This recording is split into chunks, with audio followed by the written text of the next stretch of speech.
check. Mic check.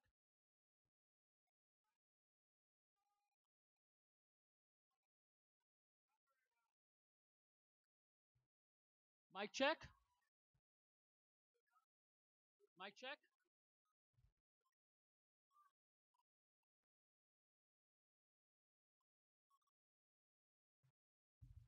Testing. 1, 2. Testing.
right. Hi, everyone.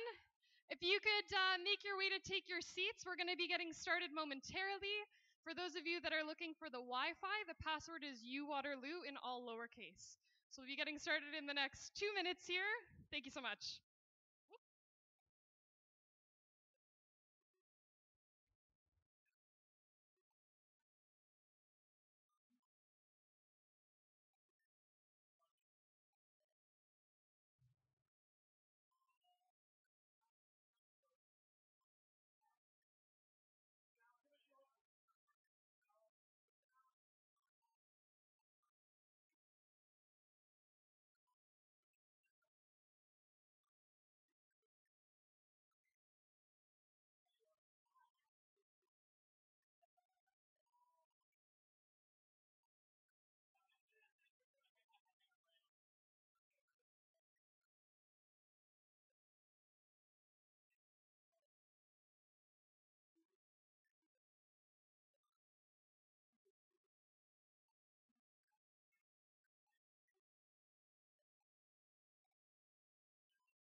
the North, how we doing tonight?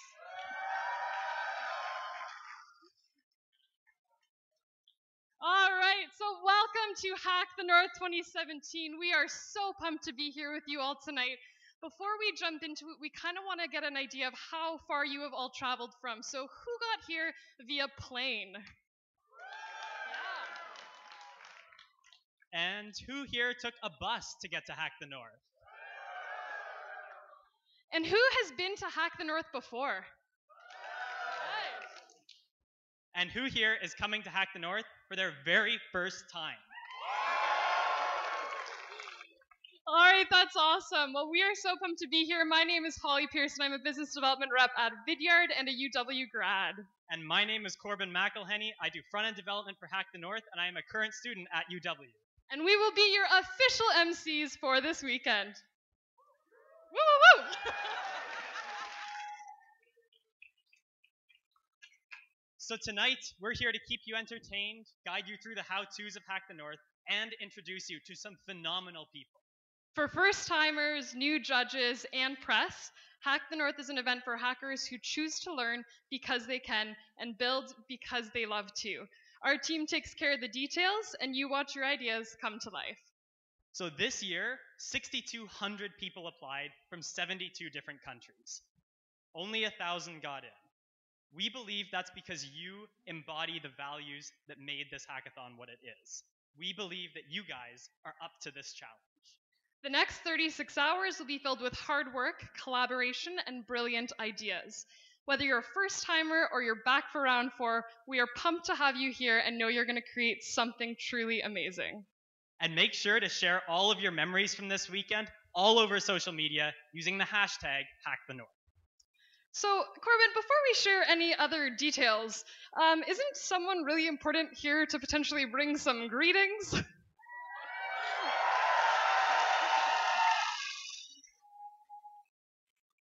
You know, I have heard some rumors about that. Have you guys heard any names recently?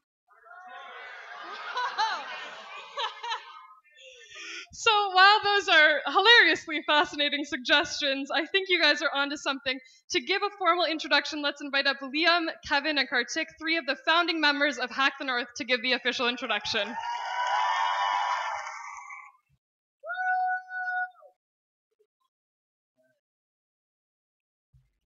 Thanks, Corbin and Holly. So when we started Hack the North, when we started working on it in late 2013, our goal was pretty simple: to kind of make a playground for students to experiment with software in really creative ways. We decided to give them hardware, mentorship, and kind of any help they need to bring their ideas to life. But we never fully actualized the impact the event has made so far.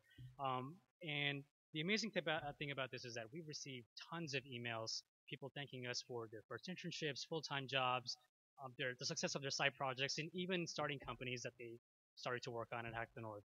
And it blows our mind that this is where we are now in such short time. And not only that, at this point in time, we've hosted about students from about 30 countries, including South Korea, India, China, Algeria, Egypt, and the US, and also London. So kind of, it's amazing that you all are here, and we're super excited to see what you make over the course of the weekend, and we're super excited to see you guys make something out of nothing on Sunday.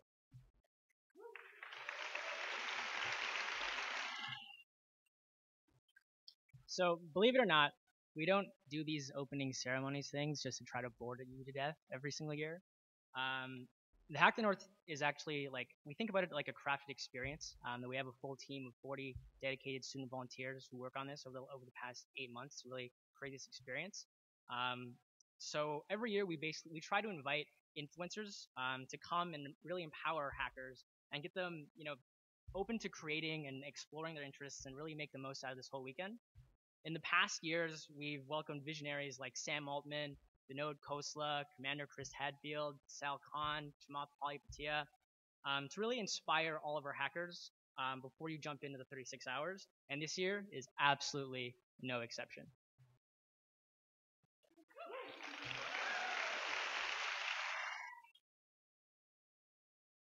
So this year we have the honor of welcoming the Honorable Bardish Chagger, who is not only not only the MP for Waterloo, she's also the Federal Minister of Small Business and Tourism, and the first ever female government House Leader.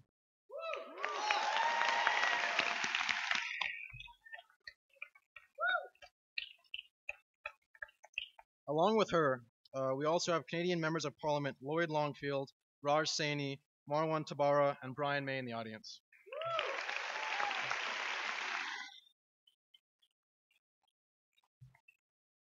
And last, we also have a very special guest for you this evening. I'd like to ask you to all stand and please join me in welcoming our Prime Minister, Justin Trudeau.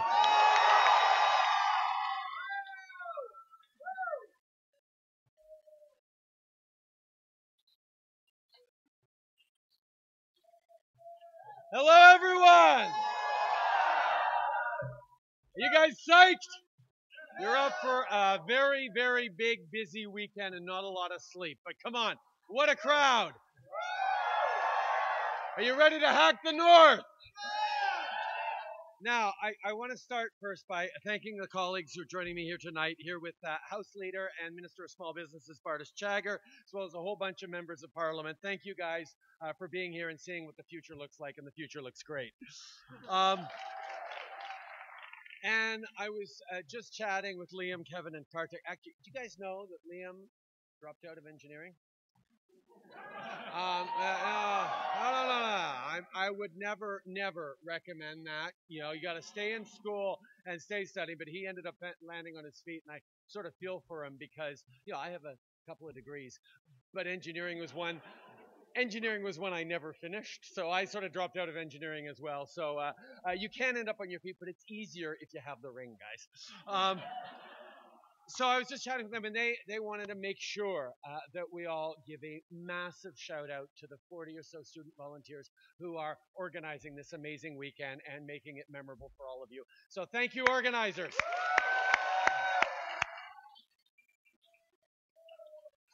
But I have to be honest, I'm really sort of jealous about the weekend you guys are about to embark upon. This might be old news to some of you, but I really get a kick out of this stuff. I always love to know more about what's going on in the world with STEM. I love to, fiddle around with gadgets. I love to try and push myself, challenge myself, meet new people, and figure things out. And you guys are up for a weekend of doing just that. I don't want to take up too much of your time in speeches, but I do want you guys to know a little bit about the thoughts that I have about what you're going through this weekend and the frame I want you to take on as you head into this. When I look around this room, I see young people who've proven their ability not only to adapt, but to thrive in a world that is constantly evolving, constantly changing, constantly being disrupted. I see quick learners, creative thinkers, and natural risk takers who are not only the leaders of tomorrow, but leaders today. I know that there's a lot of brilliant minds in this room and countless examples of innovators who didn't waste any time to leave their mark on the world. But I also know that an awful lot of us don't automatically think of ourselves as leaders. So I want to remind you, each and every one of you, that you are in a unique position to shape the future. That you have the tools not only to seize the countless opportunities brought by a new economy based on innovation, but to help others do the same. You have the power to enact positive change right here, right now.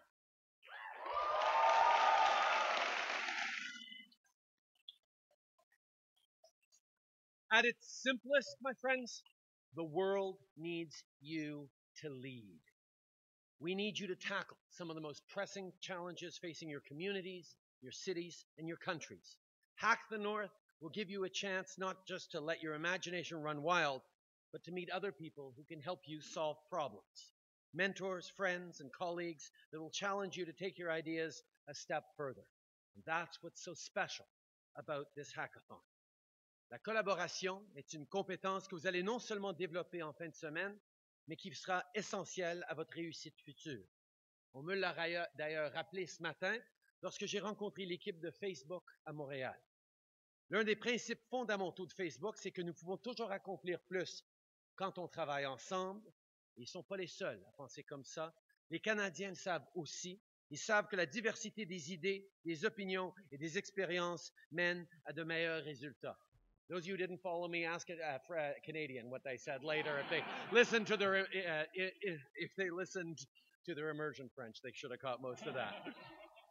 Diversity is our strength. Leaning on each other, listening to each other is at the heart of why Canada seems to be doing so well right now. Everywhere we look around the world, you see conflict, you see people pointing out differences between them and their neighbors, them and the people who live across the river or across the mountains or across the border or across the ocean.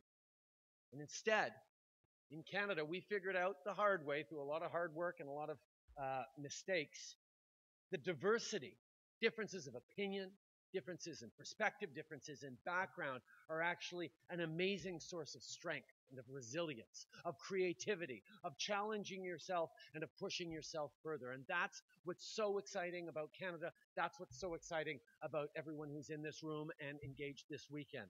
And it's one of the reasons why making the AI announcement for Facebook this morning in Montreal, it just made so much sense to be drawing in so many big tech giants to Canada who are excited about the diversity and the strength and the will and the focus that we have on learning from each other, challenging each other, and doing better all the time. Companies like Google and Microsoft have chosen Canada because our people are educated, ambitious, and innovative, which is good news for all of you, but mostly because we know that when someone thinks differently from you, it's not a reason to push them away and not listen to them. It's a reason to lean in and figure out why and where they think differently from you, and if together you can figure out a new way of doing something, a new way of solving a problem, a new way of bringing positive influences to the world. That's what diversity is, and that's what I see throughout this room. So when you're starting a business or looking to change the world, remember that you can do both right here in Canada. In fact, this is one of the best places in the world to do either of those things. Gone are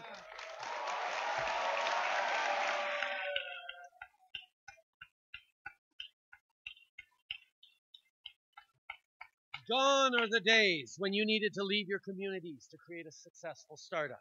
Canada is brimming with innovation and talent, and you are all poised to benefit from it. And if you do decide to challenge yourself across the globe for more schooling, for better job opportunities, you'll do it secure in the knowledge that Canada will be waiting for you whenever you choose to come home or to make it your home.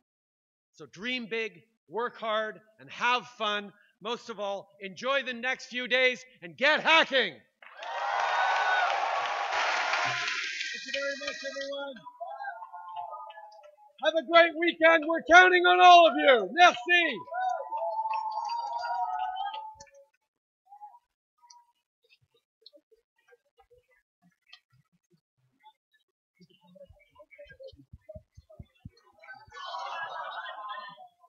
All right.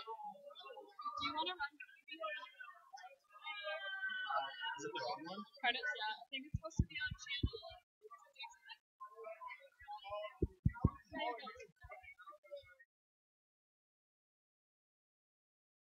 Woo! Thank you so much to Justin Trudeau. Let's give him another round.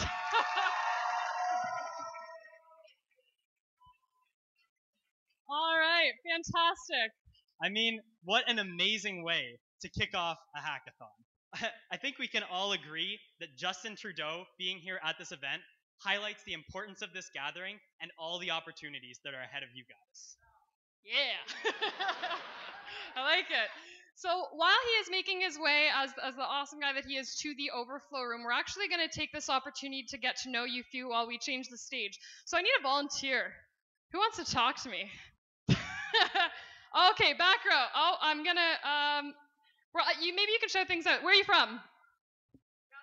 Calgary. Yo, me too. Is this your first Hack to the North? Are you so excited? What are you most looking forward to this weekend?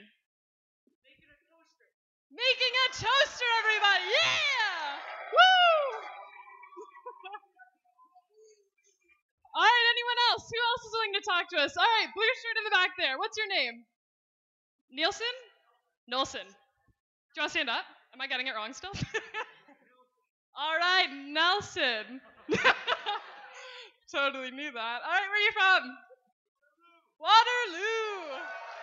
Water, water, water. That's what we like to hear. I like this crowd. And Nelson, what are you most looking forward to this weekend? Oh, that's awesome. Can we all agree? Meeting new people? Meeting new people? Yeah. All right. Who else would like a chance to speak? Tell us where you're from. Tell us what you're excited about. Anybody? Oh, up here. Hey, somebody in the balconies? All right. Stand up. Yeah, you're right here. Yeah. All right. Way back there. I'm doing very well. And you? So where are you from? Bangladesh. Nice, nice. Wow, so an international hacker. Very nice. So Amazing. Is this your first time here? Yeah. Okay, cool. Okay. That's fair. That's fair. All right. Well, to recover from that, I think we'll get moving to the next thing. So, it's often thought that the toughest part of innovation is idea execution. Joining us for a fireside chat to share stories and lessons learned are two people that have experienced this process. So first is Balaji Srinivasan, CEO and co-founder of 21.co and a board partner at Andreessen Horowitz. Prior to founding 21, he was a general partner at Andreessen Horowitz and was the co-founder of a genetics company called Council. He has also taught a MOOC with over 200,000 students at startup.stanford.edu. And leading the discussion is Mike Gibson. Mike and Balaji are old friends and frequently found having discussions like the one you're about to see over a beer with other venture capitalists in Silicon Valley. We're trying to recreate that scene. Mike is an investor at the venture capital firm 1517 and was also a founding team member of the Teal Fellowship Program. These two people are simply amazing. They'll be talking about everything from entrepreneurship to cryptocurrencies to how we can see the entire economy in a brand new way. There will also be a Q&A session after this fireside chat where Balaji and Mike will take questions from the audience. You can start tweeting these questions using hashtag #HackTheNorthAgain, just as a reminder on Twitter. And live streamers, for those of you who are tuning in today, pay close attention to that and definitely send us what you want to know. So, ladies and gentlemen, please join us in welcoming Mike Gibson and Balaji Srinivasan. Woo.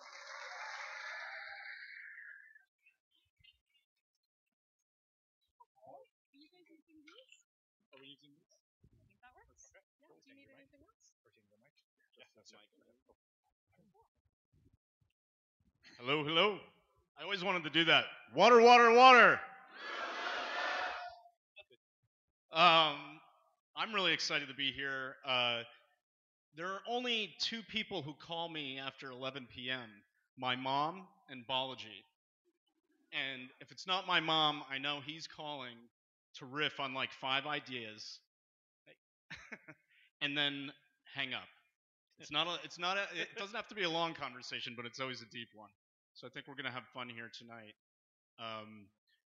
We go back some ways, and he's done so many amazing things. I thought it would be great to just hear about where Balaji, where you started, and take it from there because it's such a great story. So why don't you tell us a little bit about what it was like growing up on Long Island? Well, yeah, sure. Yeah. So let me give you guys a little bit of my background and tell you kind of.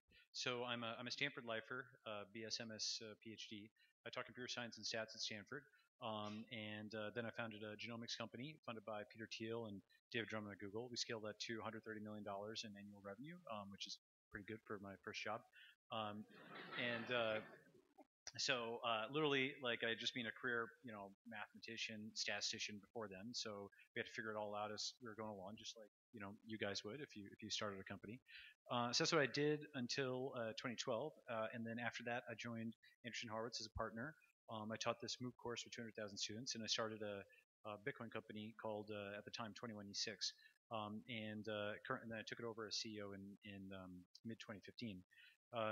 Michael asked how I, like origin story or what have you. So Started from the bottom, now right, you're here. yeah, right, exactly. Yeah. So basically, child of immigrants, like a lot of the folks in this audience, grew up in Long Island, and essentially in the United States, I think also in Canada, but definitely in the United States, life begins with a 13-year mandatory minimum sentence, which is K through 12. So being, like surviving like the public school system, at the time, I think the insult of choice, like a bunch of kids would, surround you, throw rocks at you, call you Gandhi. I think today they call you Slumdog or whatever. And Terrible. so, so basically, so that was like a hardening, kind of experience, and it was good because, well, it wasn't good at the time. It was good because it, like toughened you up and made you realize that you have to actually fight for yourself and stick up for yourself. And then after that, came to college and did a lot of math. Were you interested in technology as a teenager, or did that come at Stanford? Yeah. So the thing is that at the time, so I grew up in I went to high school in the '90s, and the internet was just getting started, and it wasn't really a thing. It was pre-Google. You had Alta Vista Digital, and you really couldn't find too much stuff on it. It was a novelty, and you could only really bootstrap. Really, I'd say post 2001. I mean, that was pre Stack Overflow, it was pre GitHub, all these services that you guys take for granted. The awesome thing about the internet today is, if you're sufficiently curious, you can just stare at a screen and level up like Keanu in the Matrix. I know karate, right? And now JavaScript or what have you, right? But that really wasn't there at that time. So what you did was you read books, and it was very old fashioned. So then at Stanford, you studied computer science and EE or something else? Yeah. So I studied actually electrical engineering and chemical engineering, and I had enough credits, so I just picked up another master's in chemical engineering, and You know, yeah, and the reason I did chemical engineering actually, so one time in like the '90s, I was reading this book. Is this a book by Vikram Seth? It's called Golden Gate, and it's like this really beautiful poem, like on the form of a book. And the ending of it is like so like sweet or what have you. And he's like, oh, they all had to make up because they all knew that they were going to die someday. And I picked up the book and I threw it across the room, and I was like, no, we're not going to die. We got to figure that out, right? And so I was like, okay, and started digging into telomerase and genetics and life extension and all that type of stuff, and trying to figure out, okay, is it actually truly inevitable biologically that you're going to pass away? And there's actually a lot of research that suggests that's not the case, and in fact, we've actually made a lot of progress in biology and genomics with life extension. Like with mice, you can actually make them like many years younger, equivalent mouse years younger. And so the reason I got into genetics was I was thinking, or chemical engineering, I was thinking, what is the most quantitative major I can take that doesn't involve lots of memorization? Like bio and chemistry, you have to memorize all the organic reactions. And chemical engineering allowed me to do that, where I could still do differential equations in math and still learn a lot of genetics and bio. So that was like the most tolerable genomics kind of thing. And then from that, then I went on to kind of get into genomics, and that's how I got to that. if you were someone in this room today who's 18, just arriving on campus, what do you think they should study, or what would you study if you were in their shoes? Yeah, so definitely computer science and statistics. So I'd say absolutely learn that, and whatever other major you have is actually almost downstream of that as an application area. And just to elaborate on that, so back in the early 1900s, if you were a physicist, you could essentially just go and like kick in the door of some field and just say, oh, here are the equations, and just like imperialize it. And that's because many of those fields were based on heuristics. They weren't really quantitative. As Rutherford said, there's physics and there's stamp collecting, and so many of the stamp collecting sciences were turned into much more rigorous kinds of sciences towards like the early 1900s and so on. And so then what happened was, by like mid-century, you got this disciplinary fragmentation, and the chemists and the geologists and so on, they were all kind of plowing their own furrows, and there wasn't that much commonality of knowledge between them. But now today, with computer science and statistics, everything can be instrumented and measured and put into a database. And once it's in a database, well, once you do analysis of the columns and the rows, you're doing statistics, and then you can do machine learning. And so any discipline, anything you can think of, if you're talking about a restaurant, well, they have orders, and those orders and the prices of those orders and the times of those orders, that's information that you can put into a database. So if you have computer science and stats, those are generic skills that you can apply to the analysis, the instrumentation of the business, and then subsequent analysis of that database. And that can apply to anything, like You've got a bike shop. You've got an aquarium. You've got traffic on the roads. You've got any kind of logistical problem or really any problem you could think of has an informational component, and because it's got an informational component, it will have a statistical component. So now go back to the chemists and the geologists. The chemists and geologists can speak computer science and stats to each other. They both use Python nowadays. They both use JavaScript for visualizing their stuff. They both use probably some form of machine learning, but at least some form of stats in order to analyze and summarize their data. So that's like the base skill, CS and stats, and then everything else you'd get would be downstream of it. So there weren't hackathons back when you were in school, but there were dorm rooms, and I understand you founded council in a dorm room. Why don't you tell us a little bit about how that happened? Oh yeah, well, so basically, so it was in my brother's MBA dorm room. So he was an MBA student at the time, and so we had we were downloading enormous amounts of genomic data from this website called NCBI. And so we got our connection shut off multiple times because the university thought we were running some kind of illegal file sharing operation. That was like probably still a thing you can get in trouble for. Yeah, so it was like literally like the Stanford startup type story where we started a very large business out of a dorm. And one of the awesome things about college that a lot of kids take for granted is you have runway while you're here, right? That is to say, probably mommy and daddy or maybe yourself are paying for months where you can just I think Justin Trudeau pays. Yeah, Justin may pay. Yeah, Justin may have picked it up. But basically, you've got runway where you can think about interesting things, and you've got free time, and you can learn what you find exciting, and that's invaluable because outside, once you actually graduate, you don't have runway necessarily. I'll return to that point, maybe a little bit later. But the biggest thing that you guys can do now is really learn fundamentals, right? Like, so let's say the fundamentals of algorithms, and you should implement a compiler, you should implement an operating system, you should really learn linear algebra, multivariate calculus, and probability, and really, really understand it so it's in your spine. Work those problems, day in and day out, because later you don't want to just run a machine learning package and not understand what's going on under the hood. You should have implemented it at least once. And if you do that, then you'll make use of this time well, because later you're going to be under deadlines and you're not going to get months to go and look at a textbook.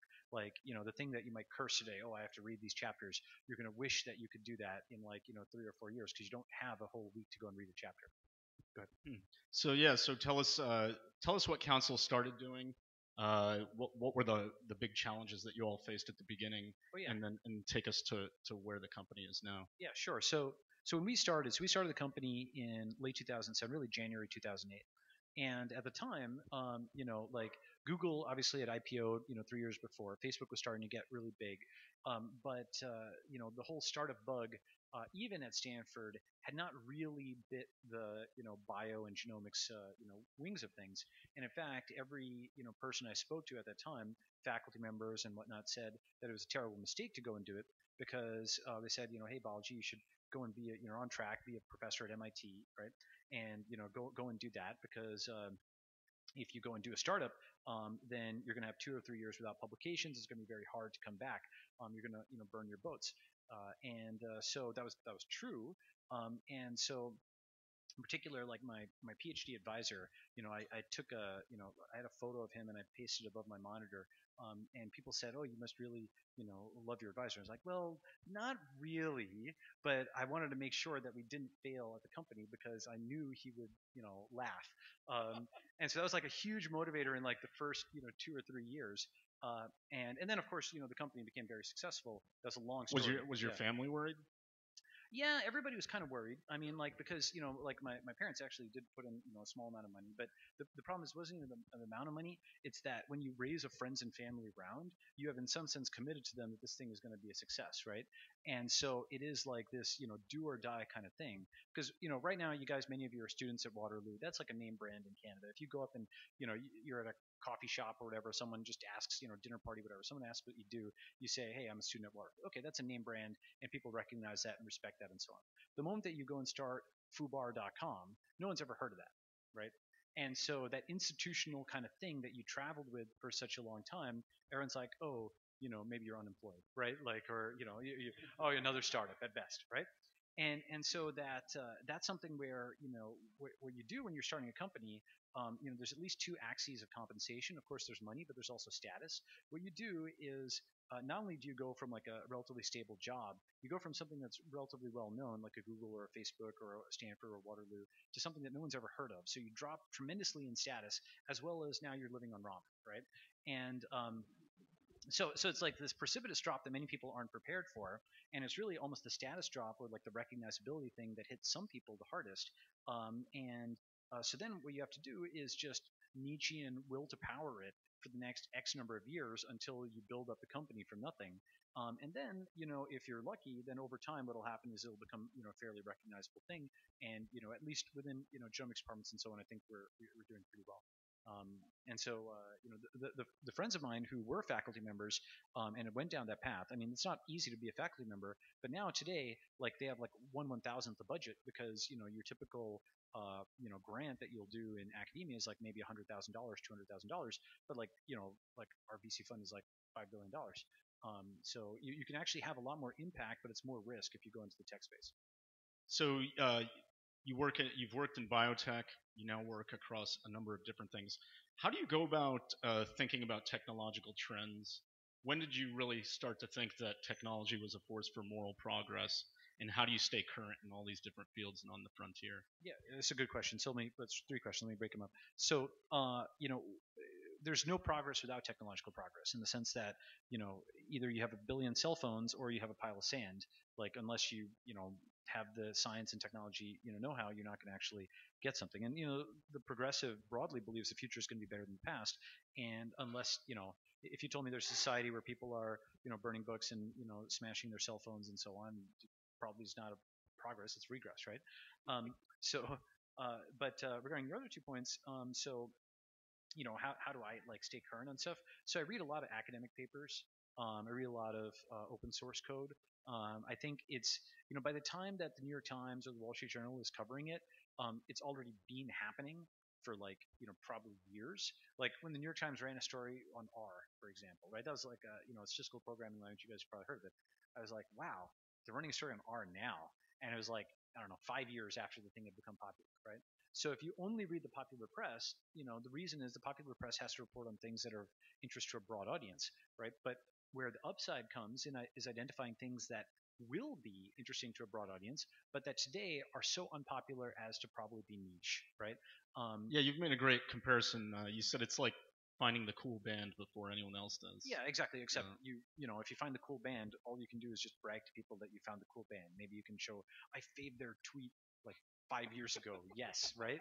Uh, Whereas if you find the cool technology, then if you're lucky and hardworking and so on, you may be able to say, well, I recognize this trend, and then you build something that's of value to a lot of people.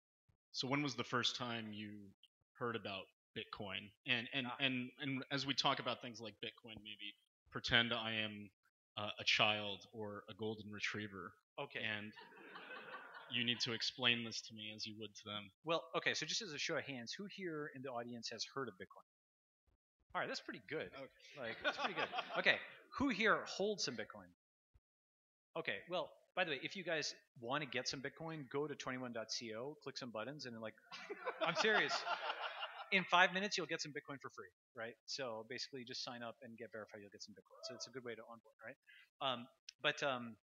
Yeah, when did I first hear about Bitcoin? I think I've probably in 2011, like around the time of the first bubble. It got to kind of somewhat some attention around in the hacking community, like it was on Hacker News.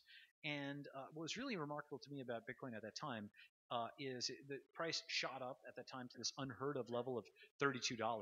And earlier in the year, people had they were celebrating. They're like, oh my God, Bitcoin has hit dollar parity. Like that is to say, one Bitcoin is worth $1, and everyone just popping the champagne. It's unbelievable kind of thing that happened. Dollar parity. You can go and Google it. And so then Bitcoin rose from that to this bubble of like $32, and it crashed back down.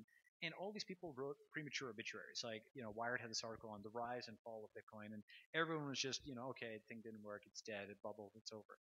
But something amazing happened, which is that it didn't die. In fact, it stabilized, and then it started to come slowly back over the course of 2012.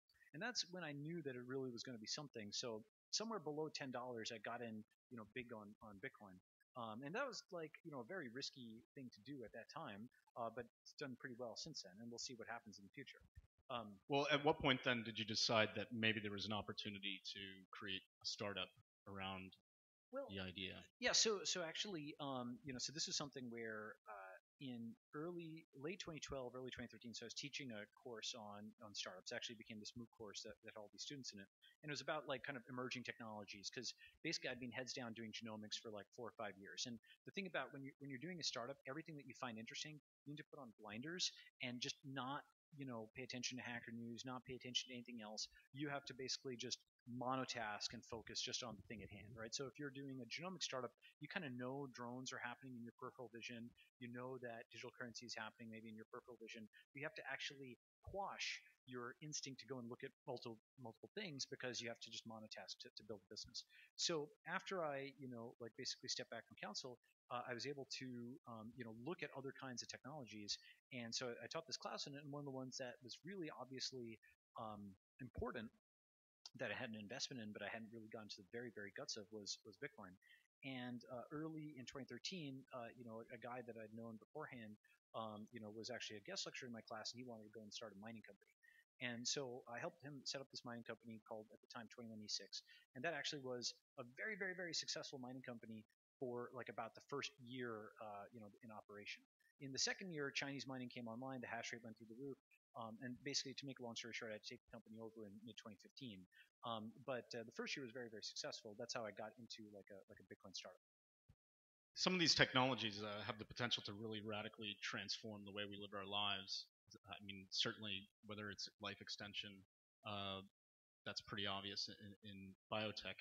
But as the technology behind blockchain currencies and so on improves and diffuses, how will that alter the way we live? What do you think those changes are going to look like?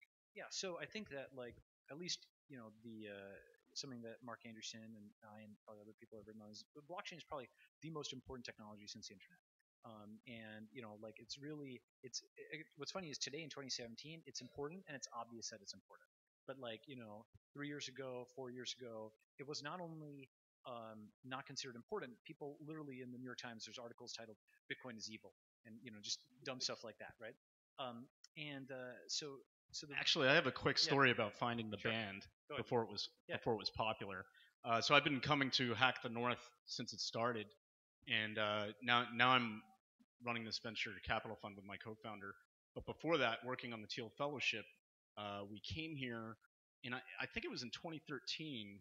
I met a young man named Vitalik Buterin, and we gave a talk in I can't remember which room, but we had 4 people there.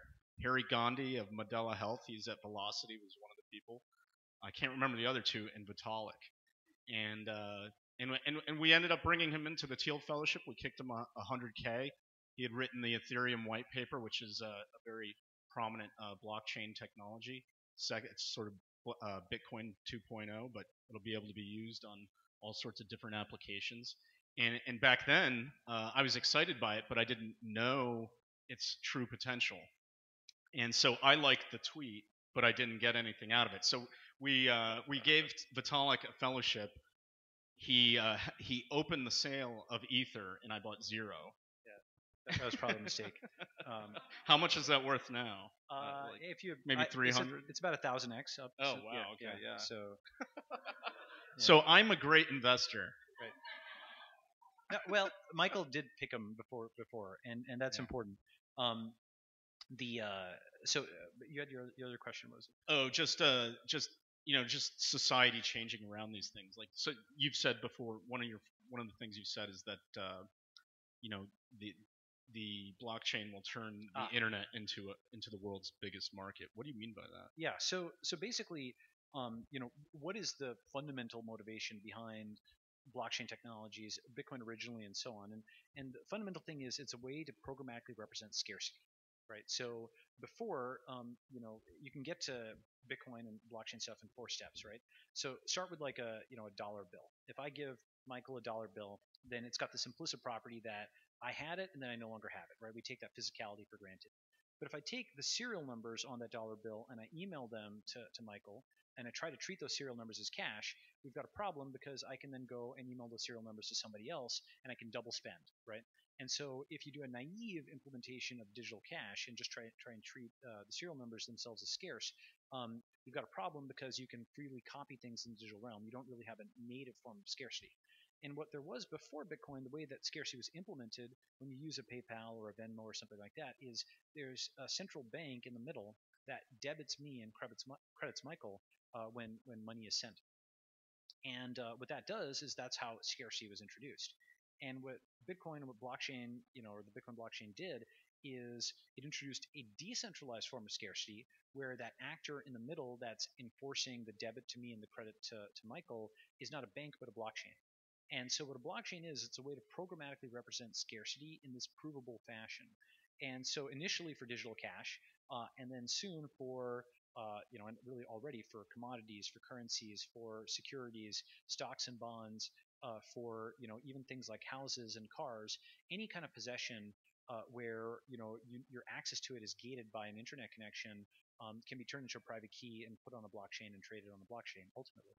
And so what that's going to mean is just like you can go to Google Images and type in something and you can see like thousands and thousands of images on whatever random thing you put in, relatively soon in the future you're going to have a price for anything.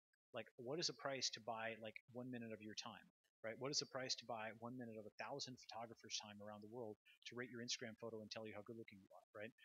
All that type of stuff, like in theory you could price it, but in practice you'll be able to price it once blockchains really scale. Should everyone here work on something, turn it into a startup, and move to Silicon Valley? Okay. So actually, in 2005, I think Paul Graham and YC, I think the model that worked then was move to Silicon Valley, found a startup, raise venture capital, and that's like the best way to make an impact. And today, in 2017, I think that a lot of things have happened such that you'd actually want to invert all three. I would not move to Silicon Valley. I would not necessarily found a startup, at least initially, and I would not necessarily raise venture capital. And the reason I say that is what I would do if I was you guys, and this is basically being in your early 20s, and that's what many of you in the room are, is and just hear me out for a second because what I'm going to say is very counterintuitive perhaps, but hear me out. So what I'd do is I would actually go and try and get a job at a big company like a Facebook or a Google or maybe an Airbnb or what have you. I would work as an engineer or maybe a graphic designer or some other form of digital labor, work extremely hard for the first year, make yourself indispensable, and then turn down the promotion when it comes because you don't want to be a manager. Instead, what you do is you ask to work remote. Because if you're a manager, you're going to be a hub and you're going to be stuck in Silicon Valley or what have you. If you've proven yourself, you can have the leeway to ask for that level up, and that level up that you want is to work remote. Why?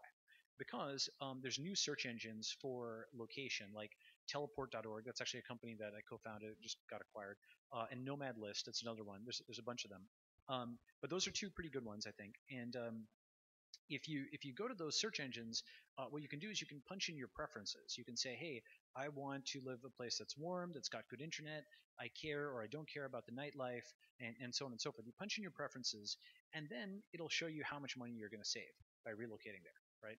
And the reason that's super important is if you live in like a really expensive city like San Francisco, you might make $100,000, but you're probably spending like $80,000 or $90,000 a year on rent and all the other stuff that's there.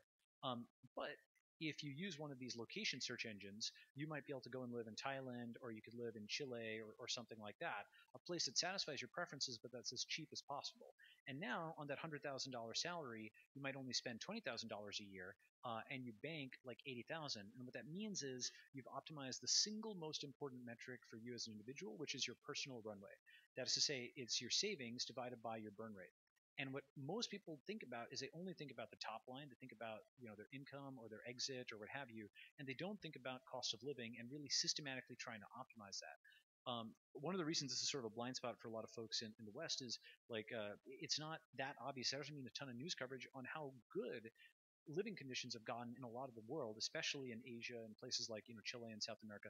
There's a lot of very livable places around the world if you're basically going to be sitting in your room and programming all the time, right?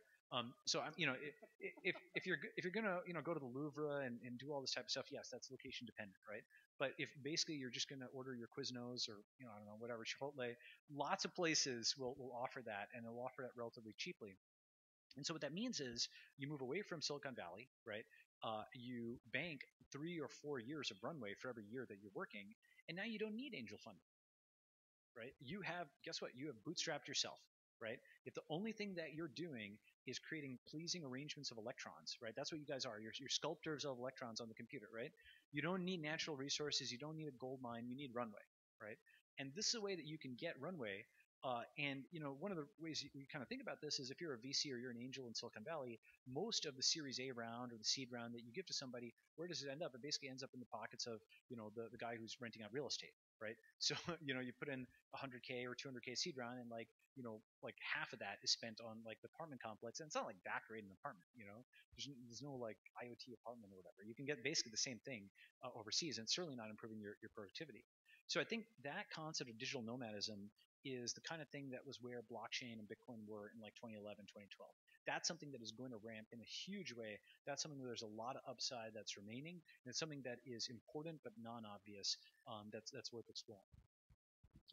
We both seem to love numbers. Actually, you inspired me. I'm wearing this shirt. I don't know if people can see this. It says 1729. Do you want to tell them the story behind this? Yeah, not sure. Not the Yeah, your idea, but right, the right, origin of the so, number. So that story is 1729. So what's that related to? That's who here knows what that is? Okay, so all the Indians raise their hand. Okay, good. There's a mathematician named Ramanujan who was basically like India's Einstein, and on his deathbed he was basically he died young. He was very tragic and romantic. There's actually a movie made about him recently called The Man Who Knew Infinity.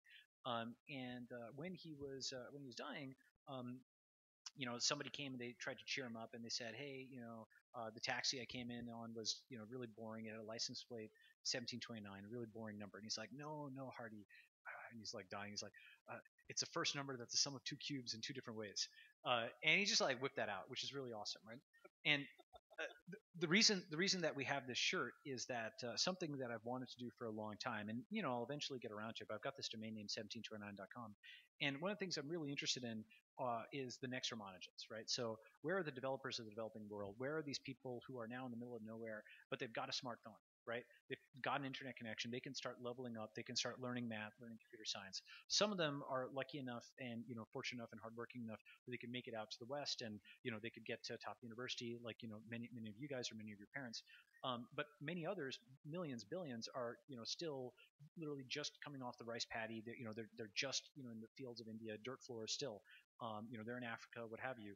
And now we can give them a very high quality education for free over an internet connection. I think the next step is to actually really plug them into the digital economy, and that's going to be the digital currency. So that's the kind of thing that motivates me, that I'm excited about. So we had been trading thoughts on this idea. I don't know, that could have been 4 years ago or longer. And when I started thinking about raising a venture capital fund, I had made this shirt, and people kept asking me what it meant. So we named our fund 1517. It's a different theme. That's after the Protestant Reformation. The thought being that I'll say this real quick. Martin Luther nailed his theses to the church door in 1517. He was protesting the sale of indulgences. These were expensive pieces of paper that the church was selling at great cost and telling the people who bought it that it would save their souls. Likewise, we think there's a modern institution, mainly in the United States, selling a piece of paper, telling people it is the only way they can save their souls, and they're making a lot of money doing it, and they call it a diploma. So we think it was false then, and it's false now. But anyway, the number carries on. So I wore that T-shirt. I made a 1517 T-shirt and wore it to a hackathon in LA, and people just kept asking me what it meant. So I said, okay, we're naming our fund this. And then I saw that 21 is a number. Why don't you explain where that came from? Yeah, sure. So that's 21 after like the 21 million cap on Bitcoin. On the subject of college education, briefly, like our async philosophy is we'll never tell anybody to drop out. because like for many people, go ahead and go to school and so on. But for folks who really want to start a company and who drop out of their own accord, we also will ask, okay, are you serious? And then we won't dissuade them from doing that. So for many people, a diploma may be a good choice. For many others, it may not, and you can make. Well, I that didn't choice mean to yourself. suggest Yeah. that everyone should drop out. Yeah, yeah. I wanted think to- people should deliberate about their choices. Right. I don't think you all face the same sort of levels of debt that students in the U.S. face. Yeah. But there are some really hard questions people need to start asking when they're 18 that they didn't used to have to ask. I agree with that. I think like basically, if you guys have been following MOOCs and things like that, there's many things that are done in academia which are actually relatively inefficient. For example, imagine if when you wanted to watch Game of Thrones, you had to run down to the theater and watch the actors put on a live motion display. And that's basically kind of like as a professor, come to the like the auditorium and give a talk or what have you and a lecture. But if it's not real time, you could pre-record it, right? Especially if it's like Fourier transforms. Okay, like there's been that much difference in Fourier transforms in 2017 versus 2016 versus 2015. You could record it, you could put it online, you could scale it, and that's what's actually happening with MOOCs. And a huge dividend from that is you don't just educate students at Stanford or Harvard or Waterloo, but you can educate them all around the world. And so those kind of productivity gains are kind of things I think that could be profitably applied throughout academia. Just as a reminder, you can start to ask us questions on Twitter by asking the question in hashtag Hack the North. And I'll just leave one last question here, which is, why don't you tell us a little bit about what you're doing with 21, the announcement you made yesterday, and how everyone in this room could make a lot of money. Well, who here has heard of like ICOs? Wow, that's actually less than I expected. So basically, so then probably the same number of ICOs have heard of tokens. So this is a concept you should definitely Google and learn about. But a really important thing right now that's happening in tech is this idea of a token launch or initial coin offering. And it's basically, in my view, sort of the last thing that was needed to completely decentralize technology out of Silicon Valley.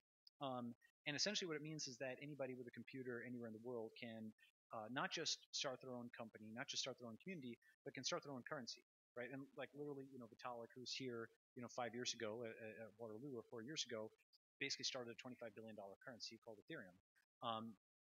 And what an ICO is essentially it's a way to start a new kind of digital currency that you basically get funding from the public for to build a token that then interacts with the network. Now, to be clear, this is something which is very bleeding edge on many different dimensions, from a security standpoint, from a regulatory standpoint, and so on, right? Like you want to launch, if you're going to do a token, you want to do something that's not going to be considered a security, and that means it should have some intrinsic programmatic value in a network. With that said, a very large class of computer science applications fall into this. So, for example, there's things like Filecoin, which recently completed its ICO, and what they're doing is allowing you to rent your spare storage all around the world in return for digital currency. So you can rent spare storage for this Filecoin. There's another one called Tezos, which is like a blockchain which has like built-in governance, and there's others that are like this out there, like VPNs and other kinds of piece of infrastructure. And so, what we're doing is actually something which is a token launch, except there's no ICO. You just click buttons to earn digital currency. So you can check it out. It's at socialtoken.com. We'll probably send out an email or something. Socialtoken.com. But we have some internet questions here. Oh yeah, go ahead. Yeah. Star Wars or Star Trek? Well, probably Star Wars. Like Star Trek, I just never got into the episodic. You have to watch a lot of episodes to really know all the. Star Wars is capitalist. Star Trek is socialist. Maybe. Star Wars starts with a debt that Han Solo has to pay off. Yeah. And in Star Trek, they have it's abundance, guaranteed basic income. That may be true. Are the robots going to take our jobs? Are the robots going to take our jobs? So that's an interesting one. I think there will be jobs created, and then also jobs that are definitely obsolesced, right? And so I think that historically, every time that people have thought that automation was going to take away jobs, it has actually created more. You can go back 100 years and you can find the Luddites smashing machines. The argument is that, well, today you can also do AI and you can have a human brain, and then the human will be completely replaceable. I don't know if that's the case. we're going to have to see. But I don't foresee like robots like putting people out of work and not creating new jobs in like the next 5 years or so. And they won't kill us before that either. No, I don't think they're going to kill us before then. But I think it is true that AI does present a new like potential set of issues where you know I think for a long time, at least 10 years, 20 years, maybe 50 years, what you're going to be able to do is any profession which is, let's say, nursing or something which requires a human touch as part of it, like the whole point is to have a human as part of it. That's going to be like childcare is kind of like that. Those are things that are going to be very hard to automate, and so the price of those is going to go up. And the other thing that probably will become like maybe the new blue collar type of thing will be basically labeling, right? Labeling tasks. So I'm not sure if you guys are aware of this, but every time you go and do a reCAPTCHA on Google and log in and it says, "Are you a robot?" and you say, "This is a street sign, this is not," you're training machines how to drive because you're saying, "Okay, this is a street sign, this is a car." If you get it wrong, car hit somebody, it's all your fault. You just clicked it too fast, right? Um, so what I do think about that's cool is I think the next step would be, and this is something that if we're very successful, maybe we'll be able to do in 3 or 4 years, to be able to give phones out for free to people and to get the next billion people giving them smartphones. And what they do is on the lock screen, they would basically just do a task, a 21 task, say, and get some digital currency, and then they'd be able to unlock their phone. And so this way they could basically make 50 cents a day worth of tasks. And this way they could kind of do like a layaway program for a phone with no capital down. So that's the kind of thing where I think, yes, technology will take away jobs, but also create them. And this is the kind of job that you might be able to do from anywhere at any time, just basically having human intelligence. Okay. What is the greatest mistake you've made in your career? Greatest mistake I made in my career? Probably not buying even more Ethereum at the crowd sale. Which means I made a bigger mistake. Yeah. No. In seriousness, I think like probably my biggest mistake was, I'm not sure I needed to do a PhD. I probably should have gotten out there sooner. But on the other hand, like that led me to a lot of skills in genetics, so I can't say it was like a terrible mistake. Okay, we have Peter Thiel's famous question. What do you believe is true that the rest of the world thinks is false? Yeah. No, so like there's many different answers I can give on that. But I do think that like internationalism is going to win over nationalism. In the sense like I'm not sure that's a super controversial concept, but it is something where what I see with digital nomadism, with digital currency, with all this stuff that we're getting, I think it's going to be the forces of good will win. I do think so in the medium term. How can you tell an ICO is legitimate? Yeah, actually, that's a good question. So you have to look at the team. You definitely have to look at the source code, and look at the vesting schedules to see is there a possibility of a pump and dump and what have you. There's also now good services now that are coming up like CoinList and others that are basically like vetting agencies and review agencies. And I think we're going to see a lot more of that because what you can do also is you can get a bunch of other investors together or token buyers, what have you, and you can crowdfund diligence, right? Because if a bunch of folks together are going to put in $5 million into an ICO, well then $10,000 to pay an engineer to diligence it is probably a good idea. So those are the kinds of things I expect to see. You're starting to see the beginnings of that. There's like a good site like ICOalert.com. It's got like some reports and box scores. I think you're going to see much more of like digging into the guts of ICOs. If you were going to recommend everyone in this room to read one book, what book would that be? So if you're or really, two. I'll recommend two books. So there is this the Princeton Companion to Mathematics.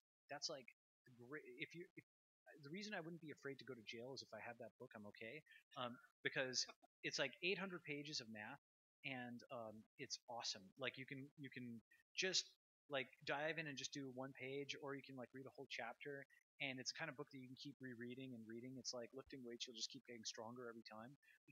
So like Princeton Companion to Mathematics is awesome. It's by a Fields medalist named Tim Gowers. And the other book, like nonfiction book, but it's also very deep, a book that actually Peter Thiel and I and a lot of other folks at Silicon Valley are very fond of.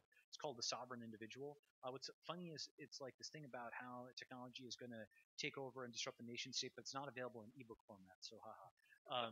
But you can get it on Deadtree, and it's actually worth doing that. So go and get both of those. That's kind of interesting, actually. I taught a law school class with Peter Thiel in 2010, and we were coming up with the syllabus, and we put the sovereign individual on it. And I want to believe that that actually started spreading the word about the book a little bit. I don't think it was as popular back then. Yeah. It's interesting because the reason I like that book so much is most books, like, you can take 400 pages and you can summarize them into a one-liner. Like, Malcolm Gladwell's Blink.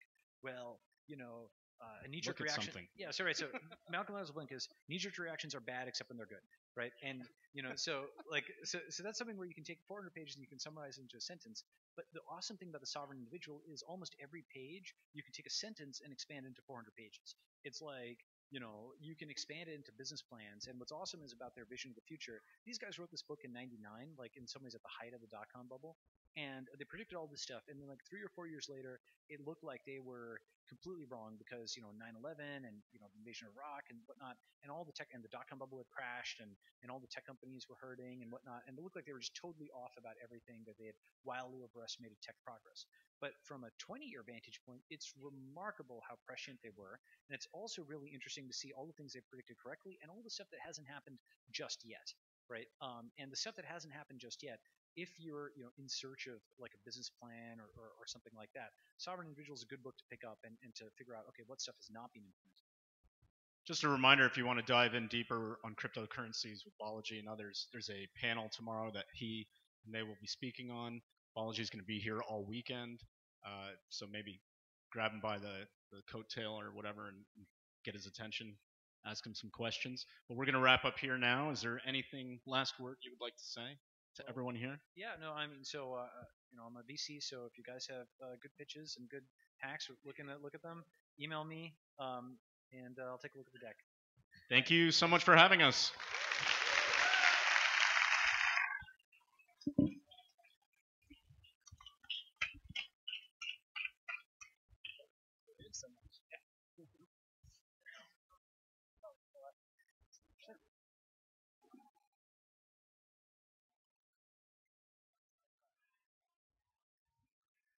Oh man. So I'm a student, and I know that a lot of you guys are students. It's really, really cool to hear someone with that perspective speak on what he believes we should be doing right now in our lives. Thank you so much again to Balaji and Mike for being here tonight.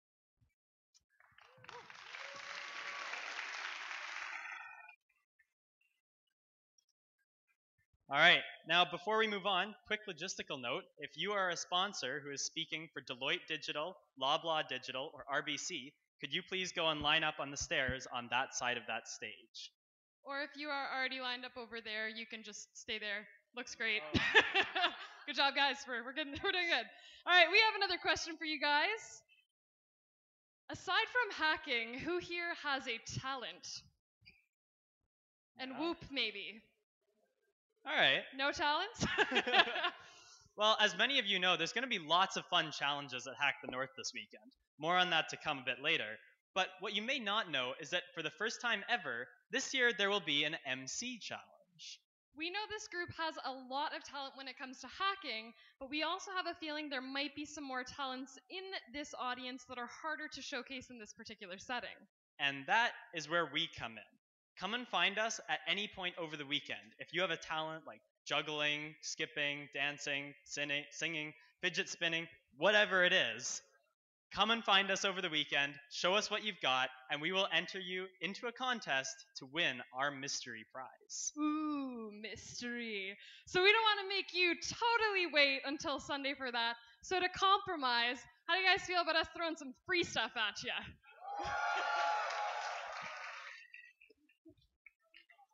All right, so the way this is going to work, the louder you cheer, the more free stuff comes your way. Let's hear you guys.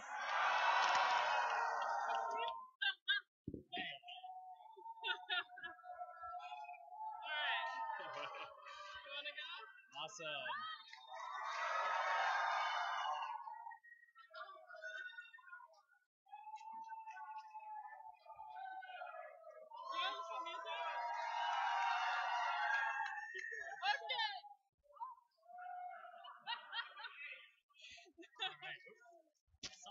Any more?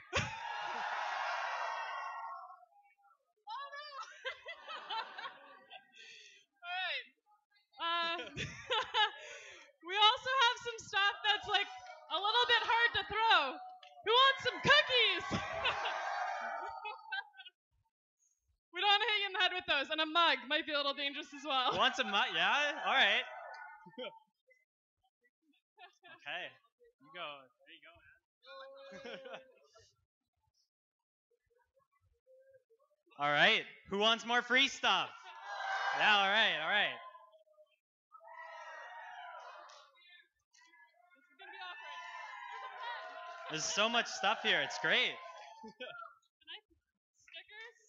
This, I'm gonna pass this to you. Can I throw the bag? Am Am I allowed? Who wants the bag? Woo! There we go. I hope this is allowed. Enjoy. Woo! All right. Okay. Excellent. Now, as many of you guys probably know, none of this would be possible without our sponsors. They have collectively sent 400 of their best designers, engineers, and developers to give you one-on-one mentorship, provide hardware, and incredible API prizes for you and your team to win. So we're now going to invite a few of them on stage where they're going to tell you a little bit more about who they are, what they do, and what challenges they have in store for you guys this weekend. As we go through our sponsors, we're also going to step in to share little pieces of logistical information that will be relevant for the weekend, so be sure to stay tuned for that. First up, we have Deloitte Digital, followed by Loblaw Digital and RBC. Please welcome them to the stage.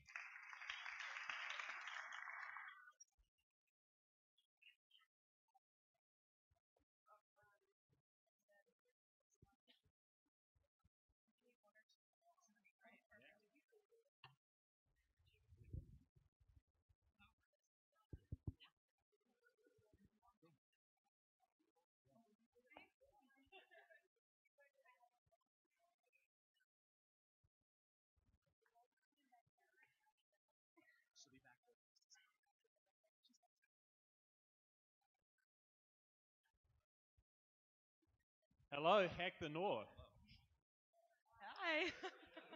Hey, it's just such an honor to be here tonight to speak to you. I know everyone's keen to get on with the hacking, but we do want to spend a couple of minutes and talk to you a little bit about Deloitte and the work that we do. But first, we're going to get the clicker working.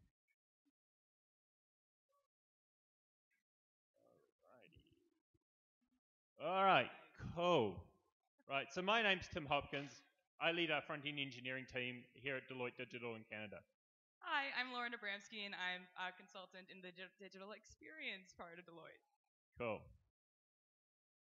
All right, so what is Deloitte Digital? Well, we're a full-service consulting company. We help transform our clients, change the way that they go to business, change the way they interact with their customers. We imagine, build, and deliver the future. But day to day, what we get to do is we get to build these beautiful things. So working with a very valued client, Loblaws, we're changing the way that groceries are getting delivered and bought by consumers in Canada. Working with our client, Sick Kids, we've delivered this beautiful campaign that's raising money for one of the best causes in Canada. One of the very, very best things that you can donate money to. And we've helped build this beautiful insurance company, which is a place you can go online and buy insurance digitally. First time it's ever been done in Canada. Fantastic experience. Who here does not have insurance? Come on, admit it. It's all right. I won't judge. Thank you. This is something that you should definitely use. But why am I here today? So Deloitte employs 8,000 people, I guess, in Canada. So why did they ask me to come and speak at Hack the North? Well, there's a really good reason for that. I was genetically engineered in a lab in New Zealand in the 1970s for this very weekend. So I get to do a lot of things in my job. Like I get to have this huge variety, but there's this one thing that I do, and I do it very, very well. And I'm passionate about it, and it's what gets me excited every day to go into work. That's software development, that's software engineering. This is what I get to do. I get to go into work, and I get to have these conversations with my clients and deliver these fantastic, beautiful things. You know, and this is something that I'm like deeply ingrained in my soul. So come and ask me why TypeScript is the better JavaScript. Or come and ask me why design patterns is like the foundational work about software engineering. Or come and ask me about why functional programming is going to deliver higher quality software. Like, this is what I get excited about, and it's a real pleasure to come and do this day in and day out. And this one thing that I do, this one thing has given me this fantastic career. It's taken me all around the world, has given me all of these opportunities that I never would have imagined when I was at the University of Canterbury in New Zealand, like sitting in an audience like this.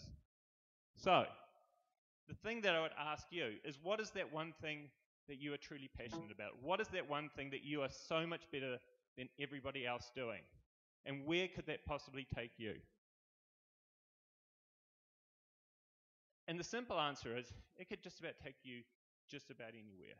And it could even take you to Deloitte, where you could help us build the next beautiful thing. And I'm privileged to work with a group of really, really talented people, one of which is Lauren. And she's going to tell you a little bit about her experience with Deloitte. Yeah, so hi everyone. So I'd like to talk a little bit about myself over the next slide. Yeah, so I absolutely love user experience design almost as much as I love pizza and cheesy jokes. But anyway, so when I graduated from Queens in the spring of 2016, I was studying computer science and digital media. And, I started to do my research, and I learned some pretty unfortunate statistics about women in technology in the Canadian workforce. And so, even though I had this rather large list of items of what I wanted my future employer to be, what quickly rose to the top was that I wanted a place where I could feel like my ideas were being heard and where I would be supported. And that's what I found in Deloitte's Women in Technology group. So, Women in Tech at Deloitte is a community of people, both men and women, that aims to create a supportive network within the company. And so we've got a ton of networking events and mentorship opportunities, and even series like a Learn to Code workshop. But for me, WIT constantly reminds me that I'm working for a company that not only cares about diversity and inclusion, but knows that you need diverse teams to succeed. And so, I've had pretty cool opportunities in my time at Deloitte so far. I get to be client facing, I get to code cool websites, I get to stand in the same spot that Trudeau just stood in. It's pretty sweet. But, when it comes down to it, if I'm fighting my way through some CSS, or I cannot get my Angular component to compile, or maybe I'm just in a really tough client meeting, I've had a supportive community behind me every step of the way. And we would really like to grow that community and include as many of you in the audience as we possibly can. Great. So the thing I would like to leave you with, we're only as good as our people and their ideas. So if any of this has resonated, any of this looks interesting, track us down this weekend. We'd love to have a combination about what your future at Deloitte could start to look like. Thank you very much, and let's get hacking. Thank you.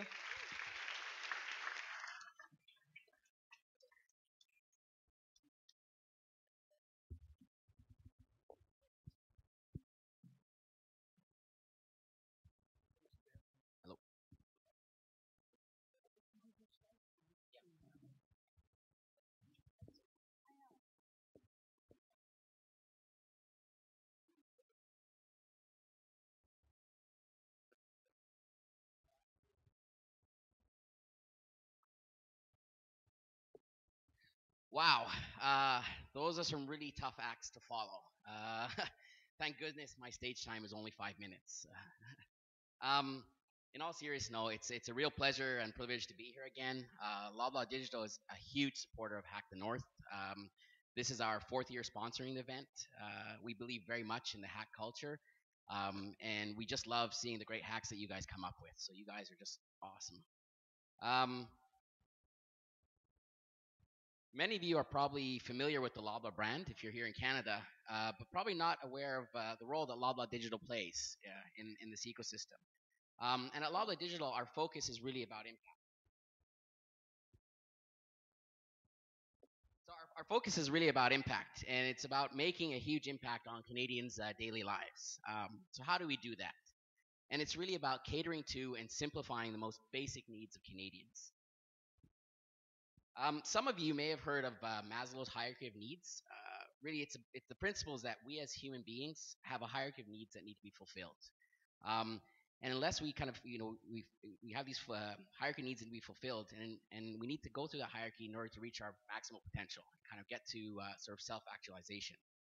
And the most basic of those needs are physiological ones, things like food, health, and wellness.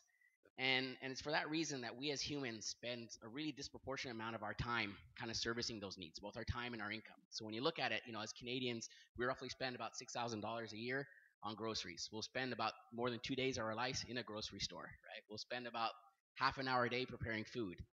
And what's really mind-boggling too is Canadians will spend close to $30 billion a year just on prescription drugs. Um, and so the great thing that we do at what we call LD, Loblaw Digital, is we can cater to these needs at a really huge scale. The breadth and reach that we have means that we're most likely interacting with the majority of the Canadian population at any given time. If you think about it, like we are, any given day, we're engaging about 5 million people on our digital platforms. We do about 300 million, transactions a year. Our catalog is about 1.3 million products. We have the largest loyalty program in Canada. We service about 12 million members. And also, about a third of the Canadian population fulfills their drugs prescriptions with us. And then by far, we are the largest retailer in Canada. So it's really great for us because it means anything we can do it really at scale.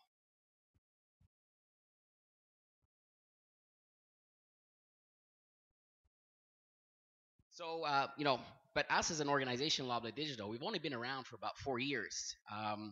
But during that time, we built a lot. We have a track record of building and operating a new business every year. So we started in 2013 with the apparel, and we built the Joe Fresh business. And then the year after that, we started with our online grocery offer, Click and Collect. And then the year after that, we had our beauty boutique, and that's the Prestige Beauty. And then followed that, this year with launching our online grocery. So it's something we're really proud about how fast we can kind of launch and really kind of every year launch a new business that really has an impact to Canadians. And then the thing is too, as us as a development organization, we truly believe in being a polyglot ecosystem. So in terms of the technologies we use, we really believe in using the right tool for the job. Our teams are really able to conceptualize an idea and get them out live into people's hands within days. And it's actually really gratifying, rewarding to see that kind of go out in days and see it being used by hundreds of thousands of users immediately. And so that's really, really gratifying to see that and see the feedback and kind of iterate quickly. But this is probably where it gets most exciting for you all, okay? We're all about making an impact, and so we would like to make an impact on you this weekend. We want to make a personal impact. We'd like to make the next 2 days as most comfortable as possible, especially as the lack of sleep and fatigue starts kicking in, probably 24 hours from now. So come by our booth. We've got a lot of wellness kits to help you freshen up. Come by and pick up a pillow if you need to have a snooze. We've got lots of cookies, lots and lots of cookies to cater your cravings. We're also going to have a massage therapist at our booth all day tomorrow. So if you need to loosen and limber up, please come by. We've got a lot of our development team here as well. So please come have a talk with them. They love to answer your questions, and come and ask them about our open data set that we have that we're sharing, and maybe some of that might be useful for you in your hacks. And probably there's one more thing, and that's that we have a pretty interesting lightning challenge. We got a pretty fun problem for you guys to solve, and the winner can walk away with an iPhone 10. Now, yeah, woo! Sorry, I don't have an inside scoop with Tim Cook, so I don't actually have one on me, but we will be delivering it to the winner of the contest as they start shipping in November. So thank you all, and good luck, and great hacking. Thank you.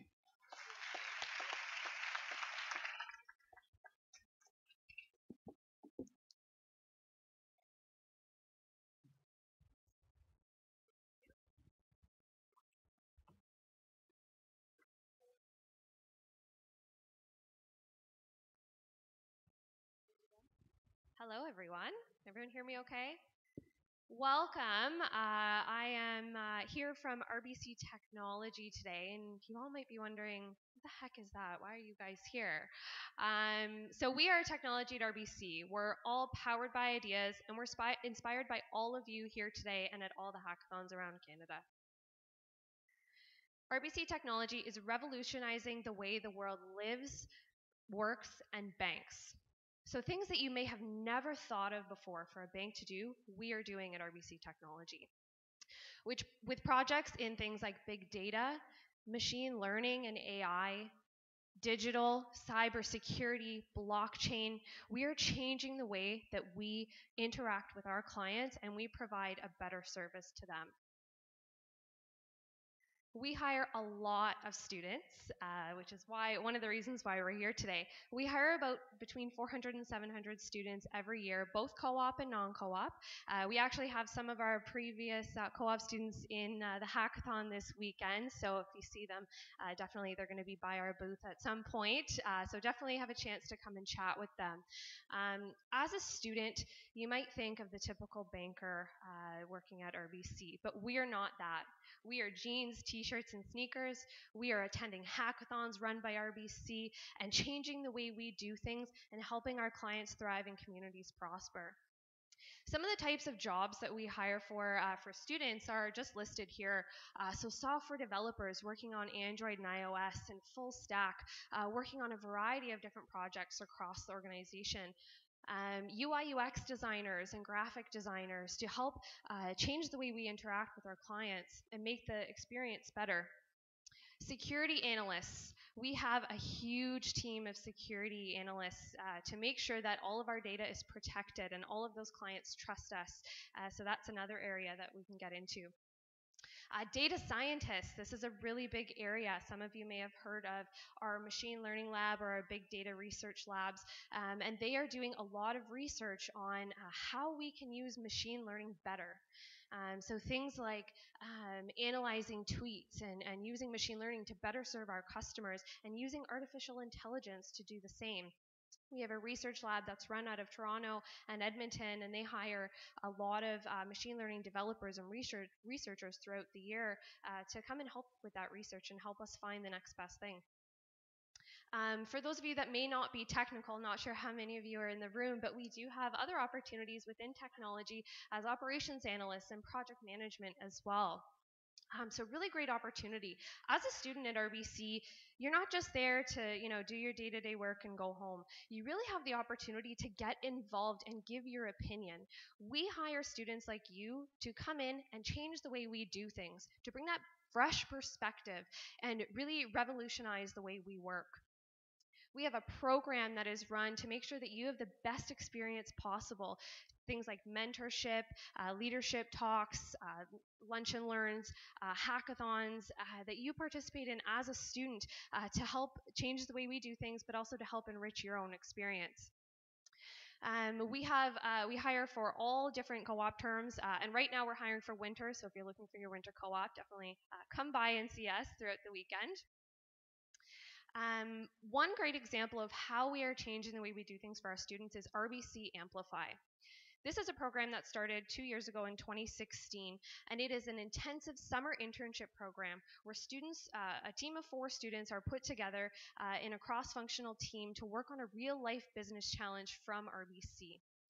You have 4 months to come up with an idea and a solution to this business challenge, and at the end of the summer, you pitch your idea to all of our senior executives at our big expo. There's the chance that RBC will fund the idea to be implemented at RBC. There's a potential for patents to be filed, among with a lot of other options as well. And following that, we hire you back to work on that project if it's implemented at RBC.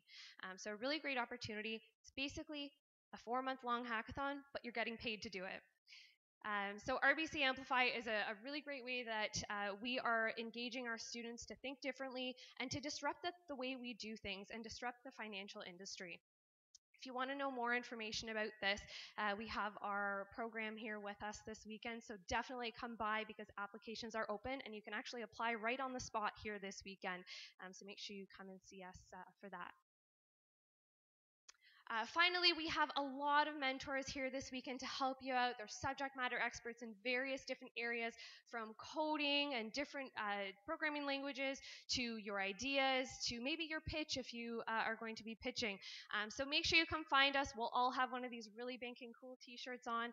So don't hesitate to come by our booth and check us out. We'll also have a bunch of cool swag as well, of course. So make sure you come and check us out and learn a little bit more about RBC. Thanks so much and good luck.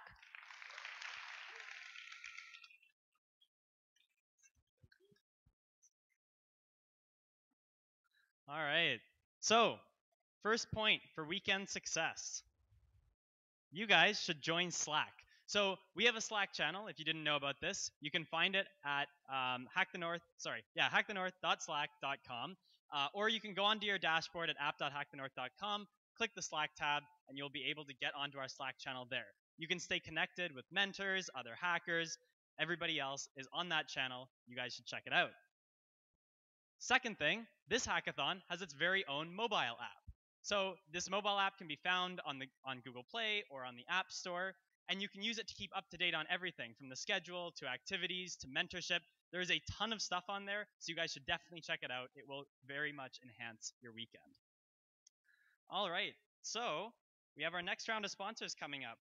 Could I please have CanSoftCom, DRW, Mackenzie Investments, and Salesforce come up to the stage and give them a huge round of applause.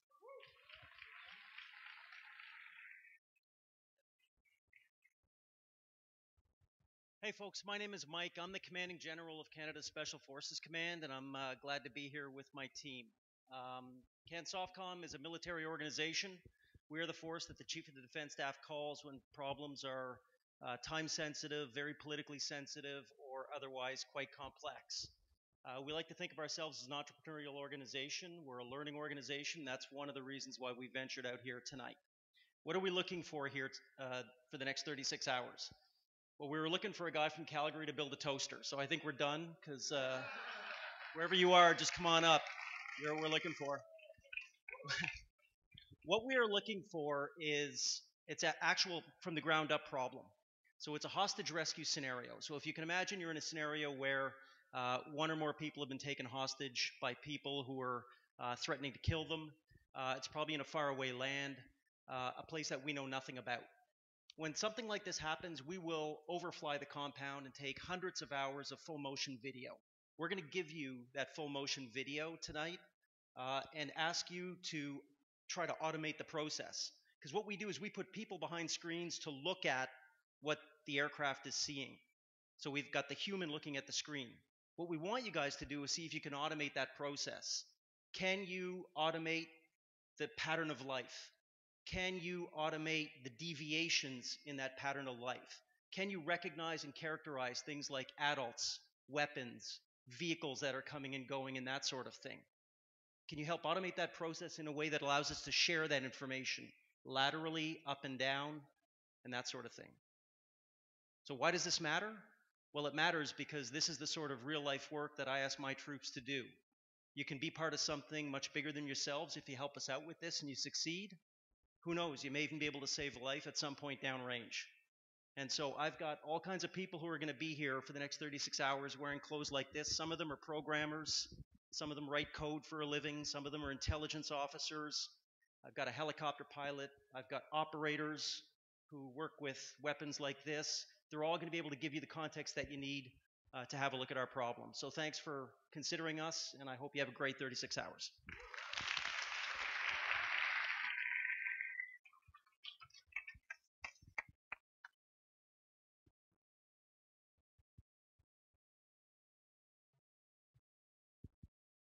Hi everybody, how you guys doing? Excited for Hack the North? We're really excited to be here. Yeah, that's right. So I wanted to introduce myself. My name is Lauren East. I'm the University Talent Acquisition Lead with DRW. And with me here I have Jason Neal, one of our software developers. And we just wanted to take a couple minutes to tell you about DRW so you feel comfortable coming up and speaking with us throughout the competition. So DRW is a diversified principal trading firm, and we've evolved to include a family of companies that you see here on the screen. So first, Convexity Properties is our real estate division, and we also have DRW VC, which is our venture capital arm, followed by Cumberland Mining, which is our cryptocurrency business. You've heard a lot about Bitcoin today, and we have a little bit of a hand in that as well.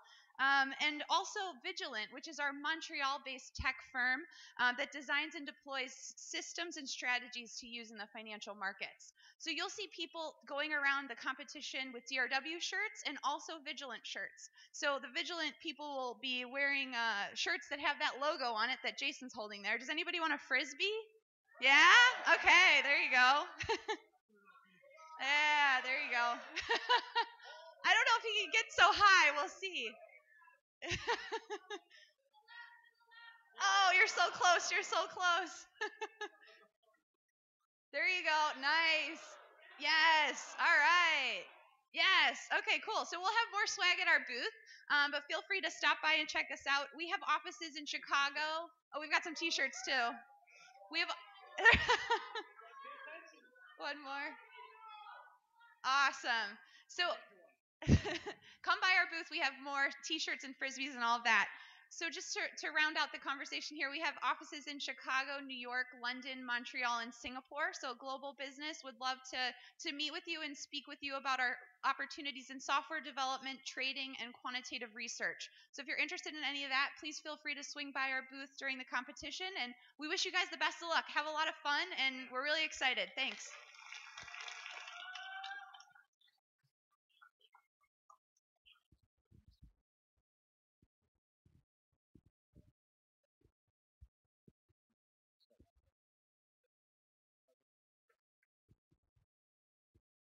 Okay, how's everybody doing?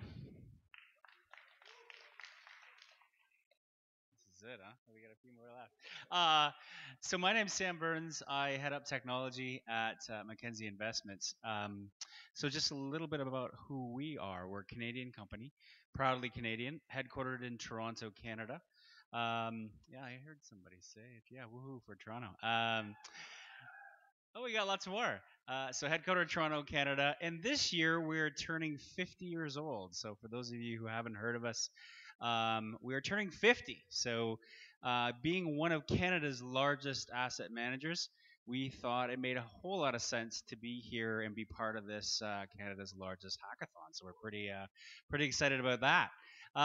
So a couple things about the firm also. We manage 68, just over 68 billion dollars for people out there in mutual funds and ETFs. The size of our company, which many people don't know, allows us to do some pretty cool stuff. We're known in the industry as innovators. We are hiring innovators, and we think innovatively. We use some of the best technology. When you manage $68 billion of a business, you get to do some pretty cool stuff, as I mentioned, but we use some of the best technology to deliver on our creative and innovative value proposition to the market and really creates a competitive edge for us. So a couple things about logistics for the weekend. We got 10 plus folks from the Mackenzie organization here over the weekend. They're wearing t-shirts like this that say Mackenzie on it. Feel free to drop by our booth. I think tomorrow night we've got about 1,000 Red Bull for folks who think they may need it. So drop by the booth and grab some Red Bull. I'm sure you're going to need it. I know I'm going to need it. In addition, I know there's a lot of international folks here. For those who've never had a beaver tail, we're hosting a food truck on Saturday. So please come by, and more importantly, talk to some of our people. We've got a mix of people here who are coders, developers, some of the folks who work in our quantitative division. Again, $68 billion in assets. We've got a pretty strong quantitative group of folks here. So feel free, drop by, meet some of our team, have a conversation, learn a little bit more about why we're a great place to work, why we're a great Canadian company, just down the 401. So thanks a lot, and have a great weekend. Thanks.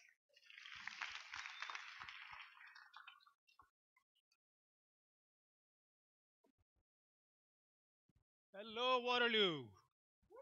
How are you guys? So cool thing is that I can rightfully claim that I learned something from the Prime Minister. I didn't know about the chant that you guys do. So water, water, water. All right. So my name is Haider Rizvi. I'm representing Salesforce. Um, this is our team. We have a bunch of mentors today. I've been told to shrink my talk from 5 minutes to 2 minutes, so I'll try to go quickly. So please, if you see any of us, most of us should be wearing Salesforce t-shirts, except for me because I didn't bring my t-shirt. Um, So please catch us. Again, my name is Haider Rizvi. I'm a principal software architect. Let me just quickly. So how many of you have heard of Salesforce? All right, that's pretty good. That's pretty good. So let me just jump over this slide. We just work on providing software for our customers. As you may know, we are software as a service company, provide all of our software on the internet. We were one of the first companies to provide our software on the internet, and we've been doing that for the last 17 years.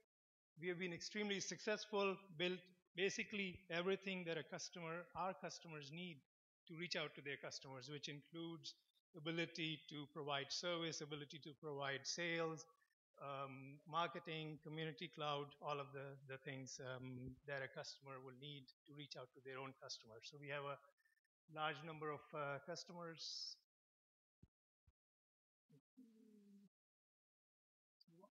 So this is one of the slides that I wanted to spend some time on. We have been pretty much, for a long time, one of the best companies to work for. Lately, we've got best companies to work for the millennials. We've been growing a lot, expected to hit 10 billion in revenue this year. So doing very well overall, and we have a lot of opportunities. So please come by and talk to us. We are hiring for co-ops for fall term, spring term as well. So please come by. So let me take a minute to spend on why we think we are special.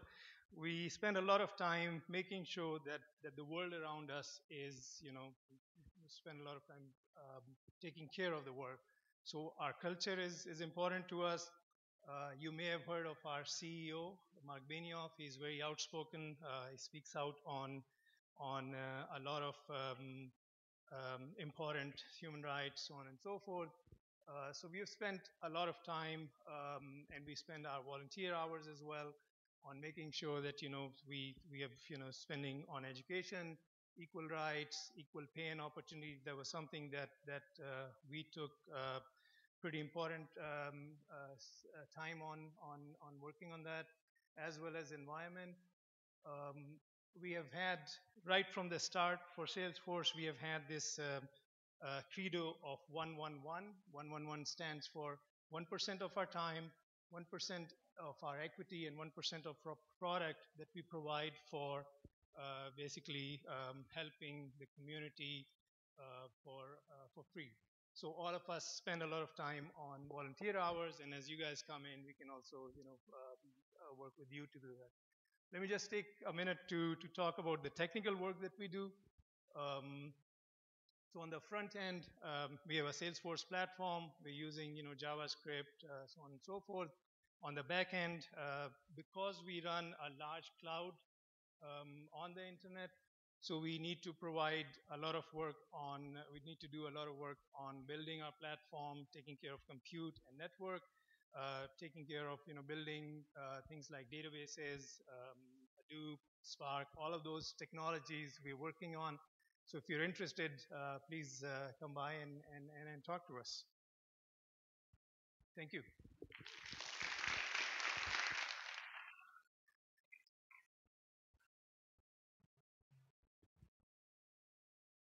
All right, fantastic. Okay, thank you guys for sticking with us. You're still here. We have a few more to go. Lots of exciting prizes to hear about yet. So just on deck here for sponsors. Next, we have Shopify, Sun Life, TD, VTech, and Wish. I just wanted to make sure that you guys were over there and getting ready. But as far as tips go for the weekend, I also wanted to chat about how we're going to be super active on social media. So we've already mentioned it a couple times. Just wanted to give reference to you guys that we have lots of different social accounts, so be sure that you are checking those for stories. If you're looking to share your stories, make sure that you're tagging at Hack the North. And then we also have geo filters to use. So if you're on Snapchat or what have you, definitely check those out as well. The other thing that I wanted to bring up is that we're actually running a radio programming shindig all throughout this hackathon. We're doing giveaways, interviews, talks, and much more, and we'll be playing some good music on there as well. So stay tuned for that and check in anytime. All right, so coming to the stage first, we have Shopify. So let's give some big enthusiastic applause here. The night continues. We got Shopify. Yeah.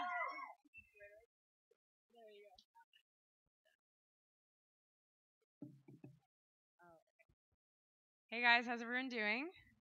That was a good cheer for the number of people that are sitting here. My name's Jen. I lead the intern program at Shopify. We're so excited to be here at Hack the North. We've been here since the very beginning, so it's been about 4 years now. And when I thought about that, like wow, 4 years, it seems like a short amount of time. Oh, we don't even have our slide up, eh? Oh, there we go. It seems like a short amount of time, but when you look back, think back to maybe what you were doing 4 years ago. A lot can change in 4 years. And you can definitely accomplish a lot in 4 years. So that's definitely true for Shopify. 4 years ago, we were just a small startup of 300 people. Fast forward to today, just 4 years later, we're now 2,000 people across 5 offices, and we're powering 500,000 merchants around the world. So it's been pretty incredible growth. We're the leading cloud-based commerce platform for everyone from small budding entrepreneurs all the way up to some of your favorite big brands like Red Bull. I heard a lot of cheers for that earlier. Kylie Jenner Cosmetics, and Ovio, Herschel, GitHub even are all on Shopify. All of those things, though, the best part about being at Shopify, though, is the growth. And I can say all those numbers that we have to change them all the time because it's so incredible. But it's not just the growth that I'm talking about is not just in the number of merchants. It's not just in the number of people we're even hiring. It's actually in the people themselves. And for me, of course, the intern growth and success stories are my favorite. We have term over term, a huge percentage of our interns are returning or going full time at Shopify. And there's actually countless people at Shopify who started their careers as interns at Shopify and are now directors and senior leads of the company. So it's pretty incredible.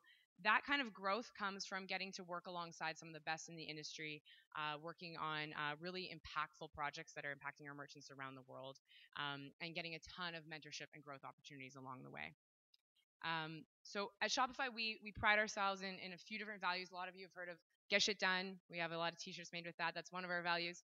Another one is building for the long term. And that's one of my favorites because I feel like the intern program is a literal embodiment of building for the long term. Not only are you helping build the future of commerce and building for the long term of Shopify, but also for the long term of your career. And so with that, you should know that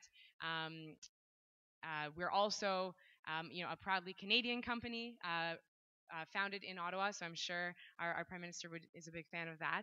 And we were actually voted the best place to work in Canada by Glassdoor last year. So we're pretty excited about that and pretty proud of that.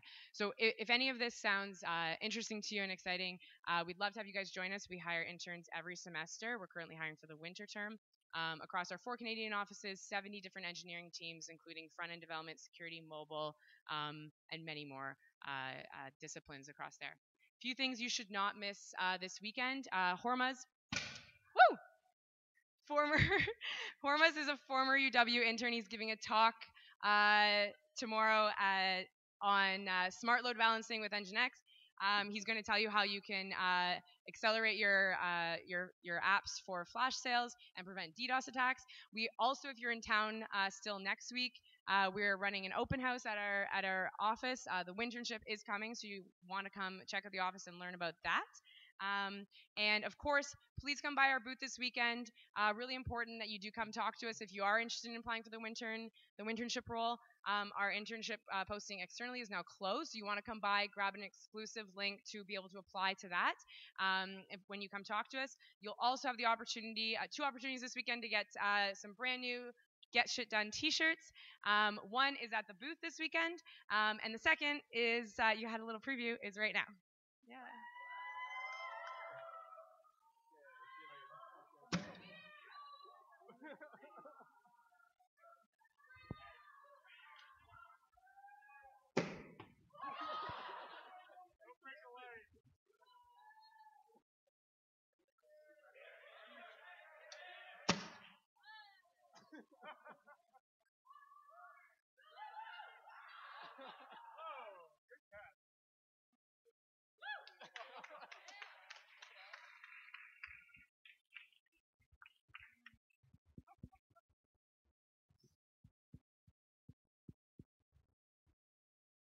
Hi, folks.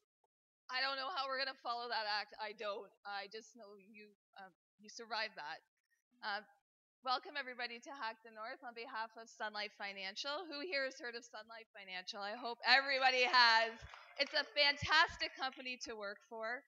I'm here this evening to talk about our new innovation space that we recently opened. We do have labs globally across all of our centers, but we're extremely proud this evening to talk about the Ignite Studio in downtown Toronto at 1 York. We opened this Wednesday, and we had tours with dignitaries. We've had students come through, and we're officially open. So this evening, I'd like to share a video on the Ignite Studio from Sun Life Financial. Thank you.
I think it's TD next. I also don't know if we have slides, so I'll just roll like we don't. My name is Dexter. I'm a machine learning engineer in TD's Innovation Lab in Communitech, so I'm probably the first person that's not a recruiter that came up here on my own, so please be kind on me. Not going to do the cheer. It's thinned out here. It's not going to be as powerful. So anyways, I work for TD, one of the other banks that's here, trying to sell you guys on it. I know you saw RBC.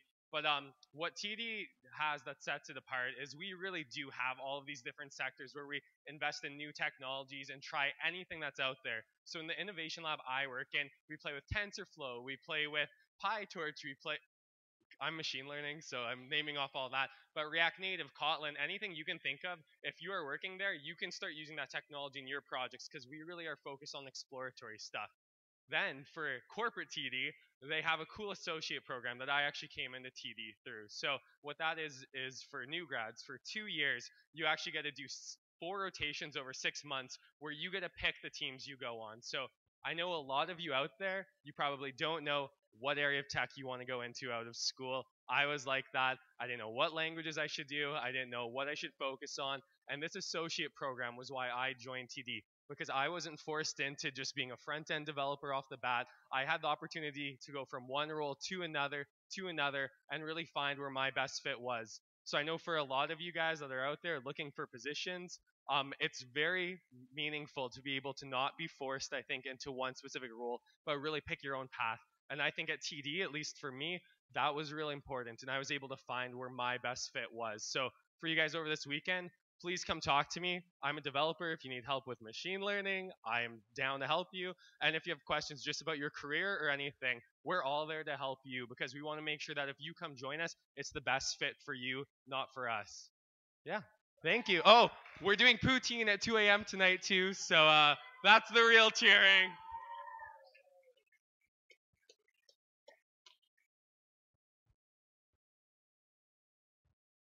Hi, my name is Ben. I'm with Vitech Systems Group. This is Sumanth. We're super excited to be here. You know, when I started my career 20 years ago, I worked with a bunch of really talented Waterloo graduates who started a company, and I'm really excited that now I get to work for a company that's sponsoring Hack the North. So Vitech, if you haven't heard of us, is an international company. We make software for benefit administration, for investment, retirement, and insurance companies around the world.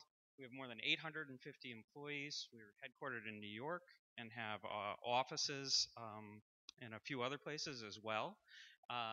We are serving nearly 100 organizations across North America, Europe, and Asia. And we have a software platform called V3. that we've built on Java and JavaScript, and really just a ton of services and full stack of software that we deploy as software as a service, on-premise installs. So there's really something for everyone throughout our stack. Sumanth, to my left here, is a developer with us as well, and I actually met him just last year at the Yale Hackathon, and now he's up here with me. So I hope to make some new friends with you as well this year. Thank you very much.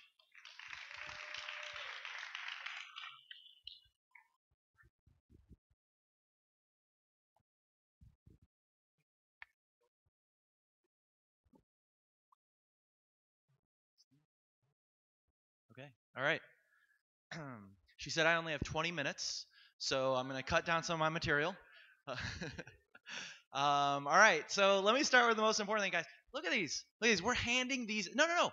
I'm not going to throw this one out. I got them at my table. We have like 200 of them. So make sure to stop by the Wish table. We've got these cool, and they're for keepers, right? We don't have to give them back. So come by the table, get those. Guys, tonight's about you, okay?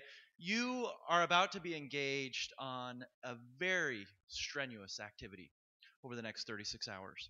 And you had other choices. I'm sure you have friends and people you know who went out. They're out at a party tonight. They're binge watching Narcos 3. They're doing all number of things. But you chose to be here, okay? And 20 years ago, our founders, Danny and Peter, they were here in Waterloo. They were roommates. They were worried about the same things you guys are worried about, right? Like they're worried about their classes, what internships they're going to get. They went off to jobs, and then about 5 years ago, they founded Wish, right? It's a Waterloo-born company. They founded Wish, and within 5 years, we're the 5th highest volume in shipping every day in the world. Well, what are we? We're a marketplace. We connect hundreds of thousands of merchants with hundreds of millions of customers around the world. You're probably surprised because you're like, I haven't even heard of Wish. Well, okay. But we are huge in the world. We target a value-oriented customer around the world. And this Waterloo-born company is looking for other talented, incredibly bright engineers to help us build. We're only 250 employees. You're going to see a lot of us in the news in the next couple weeks and months, and you're going to want to be a part of this. So my recommendation to you, do really well today. Do well in your classes. We're looking for other people that are the smartest and the hardest working, those people in this room. We're looking for people like that to come join us at Wish. Okay? So we have cool things. We have these awesome pillows. We've got a great location in San Francisco, great office, great work environment with tons of Canadians all around you all day long in San Francisco. It's weird. It's like little Canada in San Francisco. But really, we've got challenging problems that we need smart engineers to come solve.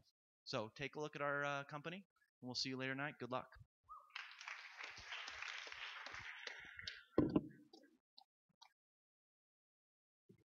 All right, awesome.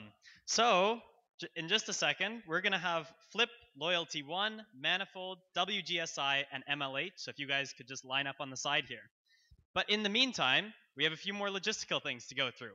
So first of all, we try and be very accommodating here at Hack the North.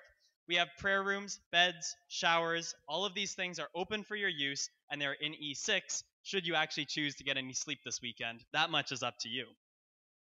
We also have over 25 tech talks and workshops, which can be found on your schedule, as well as in your welcome booklet. The one of note that I would like to mention is that team formation is happening right after these ceremonies in DC 1350, so make sure you check that out if you don't have a team yet. So, next up, Flip.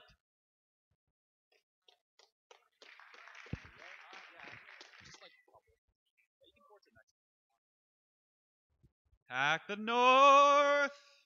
What's going on? Who likes Lego, right? No. Relax.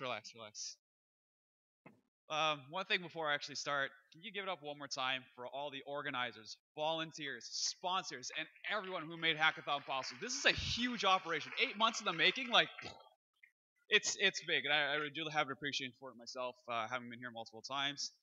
And Justin Trudeau is in the house. Like Justin Trudeau came out to Hack the North, which is actually pretty crazy. For you guys who haven't heard of Flip before, we help people save money on their weekly shopping. We actually started as a small startup from 4 Waterloo grads, and we actually start internships from day 1. We've gone from a 4-person company up to now over 400, and we haven't stopped growing. We actually do 30 internship positions, over more than 30, every single term, and we have internship opportunities across the board, so come and ask us about it. One thing is we decided to do a Falcon Awesome Prize this year, and this actually just goes to the most creative Lego build that you can build under 5 minutes. So come check out our booth. If you want to find out more details about the actual contest, come talk to us about how we can actually help fulfill internship opportunities for you at Flip. Have a great hackathon, have fun, and good luck to all of you, and have a fun weekend.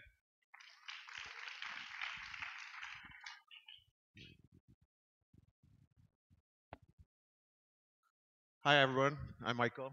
This is my friend Julia. We are here from Loyalty One. If you don't know what Loyalty One is, we are the company that runs the Air Miles Reward Program. That's the little blue card that you get asked for at the LCBO. I mean, you're students, right? Well, actually, pretty much mostly sponsors at this point. So we are actually representing 3 brands under the Loyalty One banner tonight: Air Miles, Zero Gravity Labs, and Julia will talk to you about Pressima. I will skip most of these slides. So Air Miles, 17 million Canadian households have an Air Miles card. It's an amazing opportunity for you to get your hands in the work, get your work in the hands of Canadians to change their retail experience. Every single day we are working on things. We have 200 people in our technology teams. We are fully agile. And it's a great place to work. 8 years in a row, best employers in Canada list. 5 years in a row, top employers for youth. Zero Gravity Labs is very, very close to my heart. I am the GM at Zero Gravity Labs. We are the innovation arm at Loyalty One. So they asked me to produce a bunch of slides. I produced 1 slide. Why do you want to work at Zero Gravity Labs? So first of all, I will touch on the people. We are a very, very small team. We are 50% women, I am very proud to say. We do amazing work. So just in the last 6 months, we have touched blockchain, augmented reality, Internet of Things, machine learning, deep learning, all of those amazing things. The culture, so we are a startup. We are outside the walls of the corporate office. We have license to work on our own projects. And we're very, very serious about our grilled cheese. So every Wednesday, grilled cheese Wednesday. Every Friday is beer Friday. I mean, it's pretty much of a good time. So I'm going to let Julia talk a little bit about Pressima. Thank you for all the work you're going to do this weekend. Thank you to the organizers. Thank you to the other sponsors. Please come check us out. Okay, so I'm going to keep mine super short. So have you ever walked into a grocery store and wondered, well, why is this thing next to this thing? Pressima actually does retail analytics, so we help grocery stores, we help high volume retailers figure out how to run their business better. So, for example, French fries next to fish, because people buy them together. Beer and diapers, another strange correlation. But anyways, we do some really cool stuff. We've grown a lot. 10 years ago, we were 1 person actually started the company from Loyalty One, and we're over 250 now, and doing some really cool stuff right around the world. So, who wants some t-shirts? Everybody! I probably have enough for everybody left. Okay, let's see how this goes. Okay.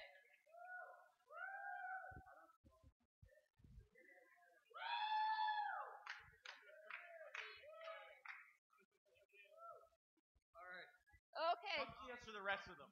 Yeah. We are hosting a lightning challenge.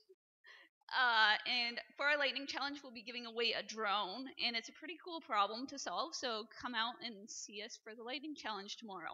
Use our drone for the Canadian military. Yeah, exactly. Okay. Thanks, everyone.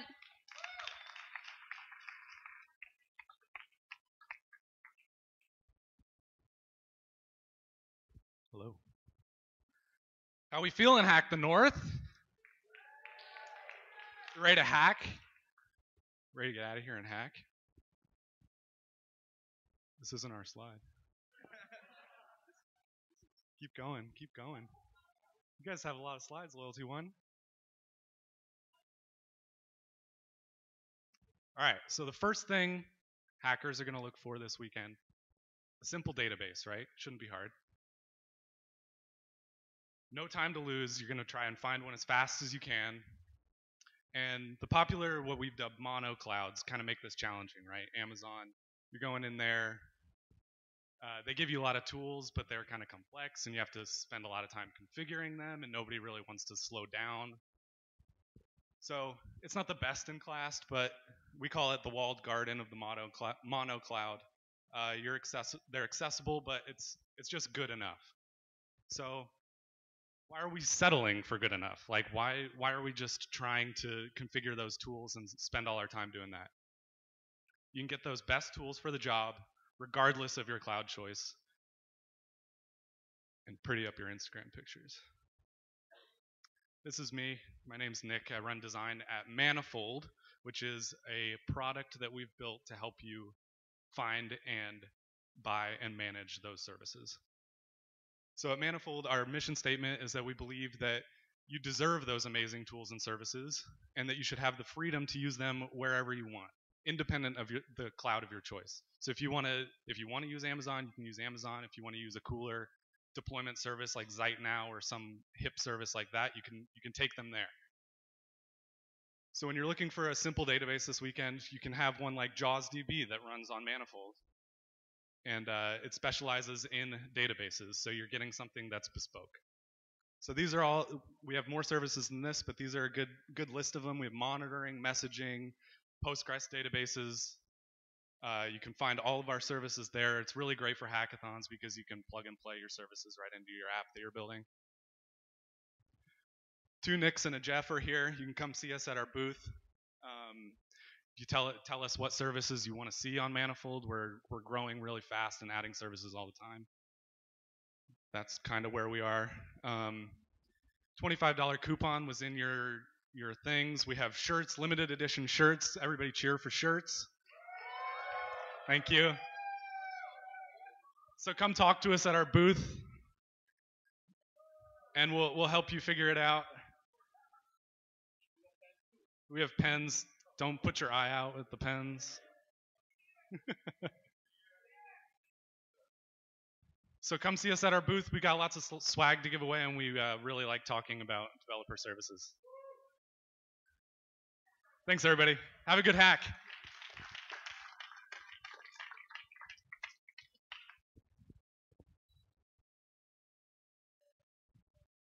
Hi, everyone. Okay, hi. My name is Yao. I'm a hacker. I'm a student at UW. I was past president of the African Students Association here on campus, and I'm here today to present to you an idea. So open your mind. This is a team from Nigeria called Andela. I don't know how many of you have heard of him. There's a guy called Ian, and he's an alumni of UW. Went to Nigeria, started a startup, got $24 million from Mark Zuckerberg, and that's his team in Nigeria. They are doing great things that startups here. They're a startup that is running an environment that is much different from what they have here, but they are thriving. Startups in places like that have very different challenges from the ones in Canada. They have to deal with things like lack of electricity. I don't know how many of you have know what that is. It's called a generator. It's used for power. So they have to deal with the fact that there is not a constant supply of electricity for them to code. It's a coding company that has to deal with a lack of electricity. Can you imagine working in an environment like that? But it's a real challenge that they face. And I'm here today to tell you the idea that you can help solve some of these new and interesting challenges. There's a group I'm with called the Waterloo Global Science Initiative, WGSI, and they're the ones powering these ideas. WGSI is working towards open access to energy, and they're thinking of cool ways, thinking of cool ideas. We're trying to find good ways to get entrepreneurs to focus on problems that are different from the ones you face every day. So feel free to come see them, see some of the products that the people that they work with. A company called Hitch, who are making a router that works without the internet and has a local network that manages to connect and download data when you need it. It's a pretty cool idea. Salient Energy, they're building batteries that are best suited for renewable energy. It's a really cool battery pack that is future technology that is solving problems that that newer and new different problems. So come see some of those ideas at our booth, and also tomorrow there's a lightning challenge. Very interesting one. Trying to work without power. Can you you to experience some of these problems and see how you can be inspired to come up with solutions for them in that space. So yeah, I'm here. That's the idea I'm here to sell you. Hopefully you come by the booth and come by and solve it. Thank you very much.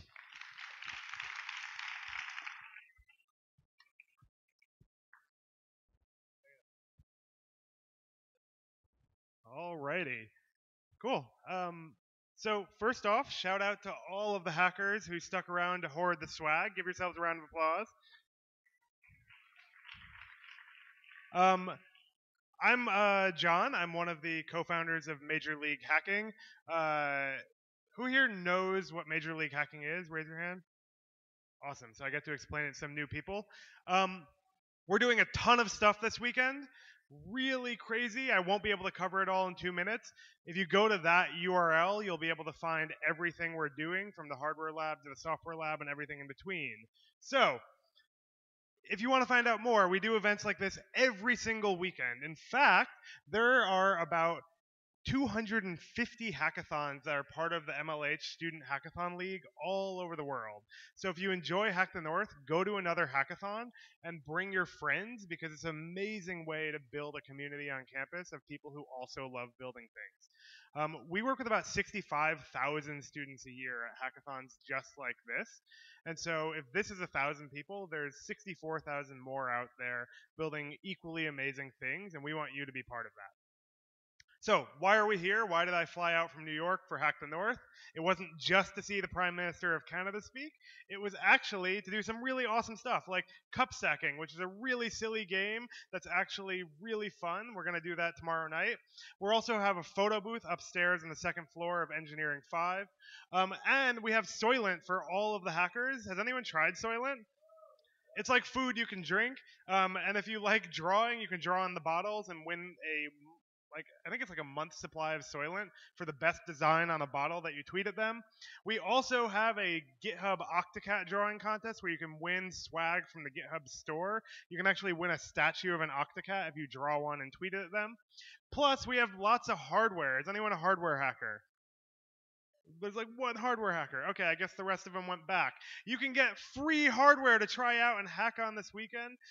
All those things and much, much more. We have like a list of 100 different devices you could check out for free as part of your hack.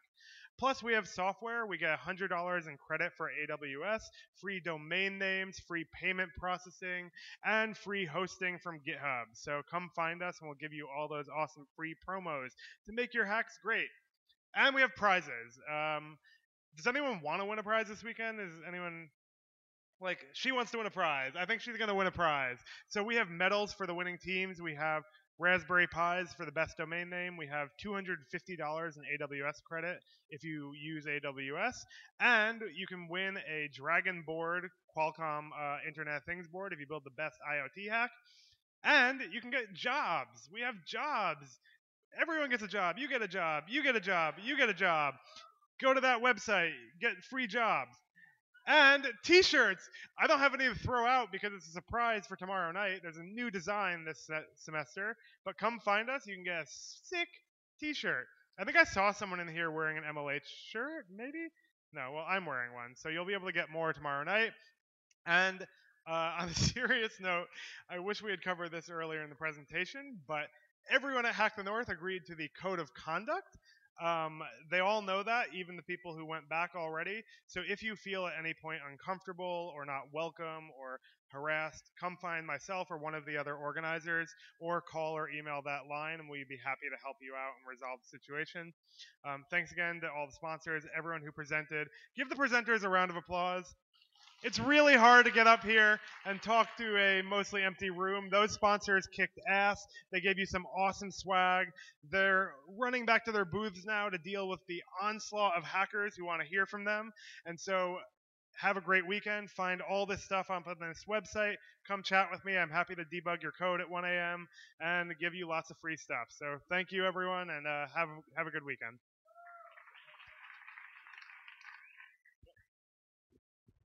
All right, guys. So thanks again. Sticking with us, we have essentially a lightning round of sponsors left.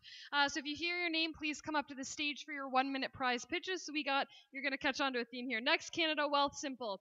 Cockroach API, Coinbase API, ODX API, eCentire ETH API, Firebase API, PagerDuty API, Microsoft API, Square API, XE.com API. Okay, cool. And then another tidbit for this weekend that is super important.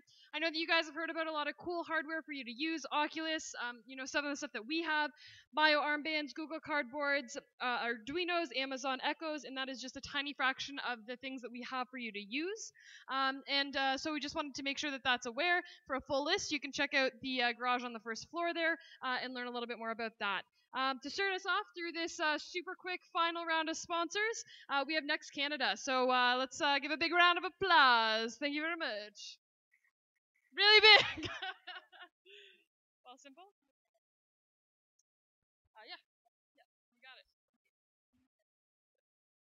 I think we have this. All right, how's everyone holding up? We're getting there. Woo, Hack the North. Okay, I'm Ainsley. I'm from the Next 36. We are part of a national nonprofit organization called Next Canada. We've been around since 2010, and what we do is we run 3 different programs for young and aspiring entrepreneurs. So Next 36 is an 8-month program. We hook you up with mentorship from serial entrepreneurs and CEOs from companies like Wave, Hubba, Shopify, Kijiji, Real Ventures, and a bunch of other really great, awesome companies and people. You are eligible for up to $80K in seed funding to fund and launch your startup. And then we also run a pretty rigorous and intensive founder development program over the course of the summer. What do I want to say? Applications are open for our 2018 cohort. So you can go to next36.ca and check out more details, learn more about the program. We'll also be hosting a startup sprint weekend in Toronto, October 13th to 15th. So come on out for that. It'll be a fun mix between like a hackathon and a startup weekend. If you want to apply what you've built this weekend to a real life problem, it's a great way to do that. We'll also have alumni here over the course of the weekend wearing these t-shirts, so feel free to ask them more questions about the program, about their experience, about hacking and building startups in general. So hope you have a great time over the next 36 hours and hack on.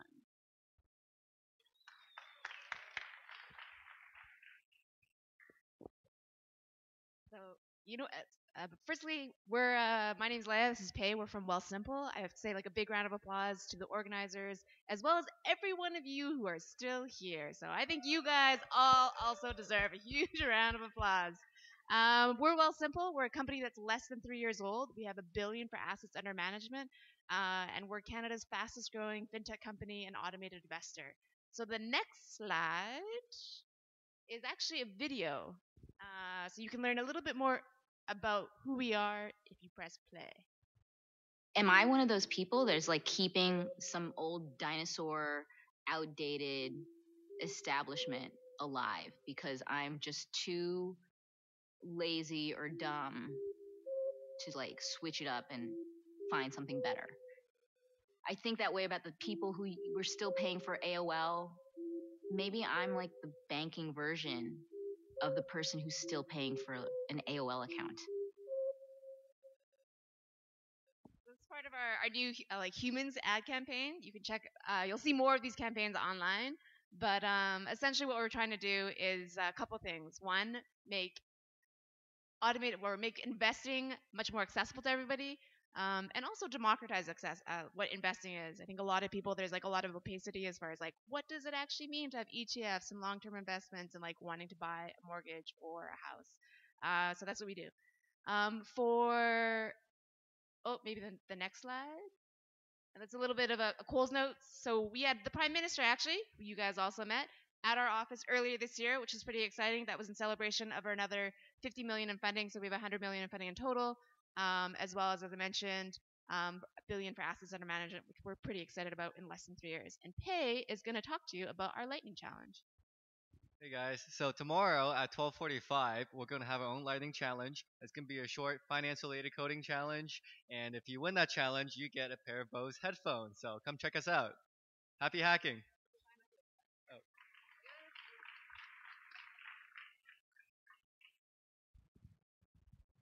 Hi, I'm Sean from Cockroach Labs. I really want to thank all of the intrepid hackers who are still here instead of actually hacking. Thank you. Big thing, we're here with a $1,000 API prize. We want that to be kind of like the banner. And what is Cockroach DB, and how would you use it to win $1,000? It's a super simple API. It's a SQL database that is easy to deploy, easy to use, scalable, resilient, and I think we have 4 interns with us, all of whom were co-ops from Waterloo, as well as 2 engineers, one of whom's from Waterloo, both of whom are from Waterloo. We have a lot of Waterloo people at Cockroach Labs. And I have a workshop for building an app using Cockroach at 3:15 in E54047. I don't know where that is, but I'm hoping I will find it, and I will definitely be there at 3:15. And I hope to see some of your faces, which I can't see right now. Thanks.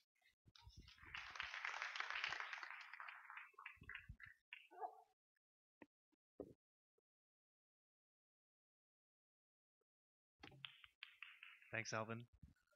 Hi all, my name's Shane. I'm a UWA software engineering grad, and I'm an infrastructure engineer at Coinbase, where we're trying to build an open financial system for the world. Imagine if sending money was as easy as sending an email. If having a product idea immediately exposed you to a global customer base on day one. Or if, excuse me, or if having a smartphone gave you access to the financial services that everyone here in the West enjoys today. That's the kind of world we want to be building at Coinbase. If you're curious to learn more, come see us at our booth. If you're curious about our $1,000 API challenge, come see us at 1:45 tonight, where we can be doing a workshop on that. And otherwise, have a great hackathon, everyone. Take care.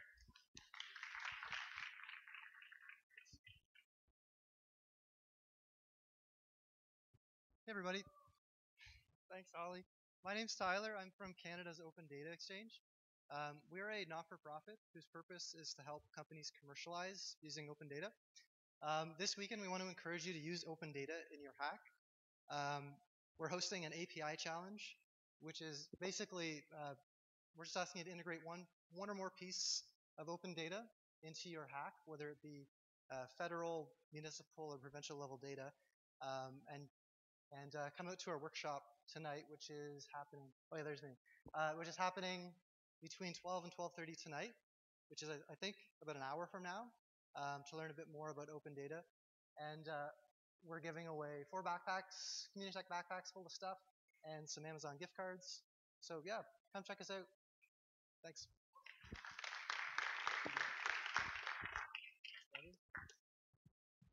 Hey guys, I'm here from eCentire, and we want you to use our database of threat intelligence. We collected a whole bunch of information about malicious IP addresses, hashes of malware, and so on. We want you to access it through our API and do some cool stuff with it. We have some tablets to give out, so come check our booth, eCentire. We're the largest homegrown Canadian cybersecurity company. We're trying to solve some of the biggest problems right now with cybersecurity. How do you take huge amounts of information and distill that into actionable intelligence? So come check us out. I'm the director of research and development. If you have any questions, we have a bunch of our development managers at our booth this weekend. Yeah, hack on, guys.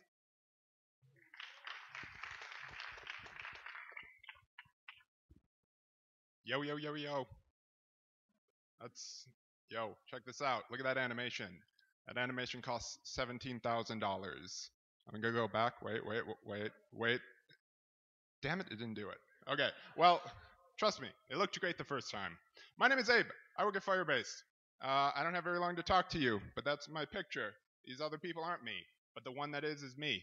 So, if you want to learn about Firebase, Firebase is a platform built on the cloud powered by Google that lets you do all the things you don't want to do. So if you have, for example, sign in, some apps make people sign in. If you do that and you've ever tried to do that by hand, it is a security nightmare. We do that for you. If you want servers that scale indefinitely to billions, and I mean billions of users, we have that for you too.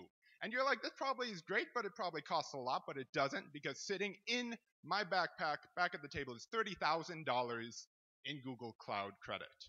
And there are a lot of people in this room. I can't count, probably 12, 13 of you.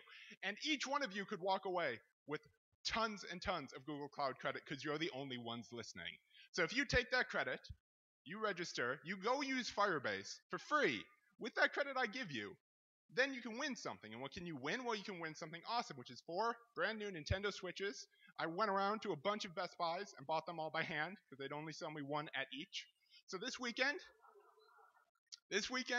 you build with Firebase, you hack, you win. Monday through Friday, you skip school, you play on your Switches. But then next weekend, you change the world because you're going to do exactly what I did. 5 years ago, I had no college degree, no previous expertise really in anything, but I spent a weekend hacking on a project. That project caught the eye of the founder of Firebase. He hired me, gave me a chance. 5 years later, I fulfilled my dream of talking to 12 people in an empty auditorium. And I think that's pretty great. So you all, every single one of you, you can find your 12 people, you can win your Nintendo Switch, and you can do that with Firebase. So check us out. We'll be at the booth. Woo!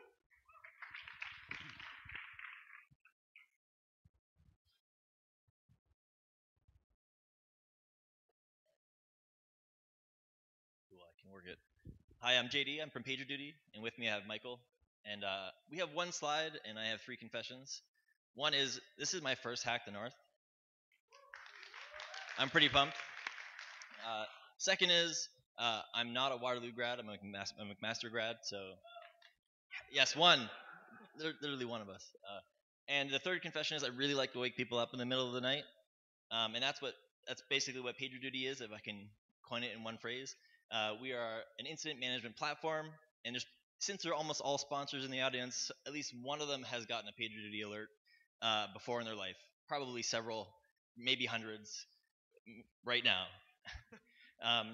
So we have an API challenge for you. We want you to use our REST or Events API to integrate a PagerDuty alert into your hack, whatever it happens to be. But as a bonus, since it's actually Hack Day at PagerDuty today, and we actually have a company-wide Hack Day, my hack to you will be, I will sign you up for a PagerDuty account and page you to wake you up at any point in the competition, if you want to, or if you don't. Just don't give me your email. And to do that, there's a couple of libraries that I know you're going to remember all of these links. And you're going to be able to write them down in your head and take them back with you. But if you actually do want to know more about it, come see us at our booth. We have swag. The prizes for this integration are going to be $150 at Best Buy, not as good as a Switch. But we do have Timbuktu bags filled with PagerDuty swag to go with it. So yeah, if you want to know more, and if you want to use the Python client that I wrote, hey, you guys can do that. Come see us at the booth. Have a great hackathon, everybody.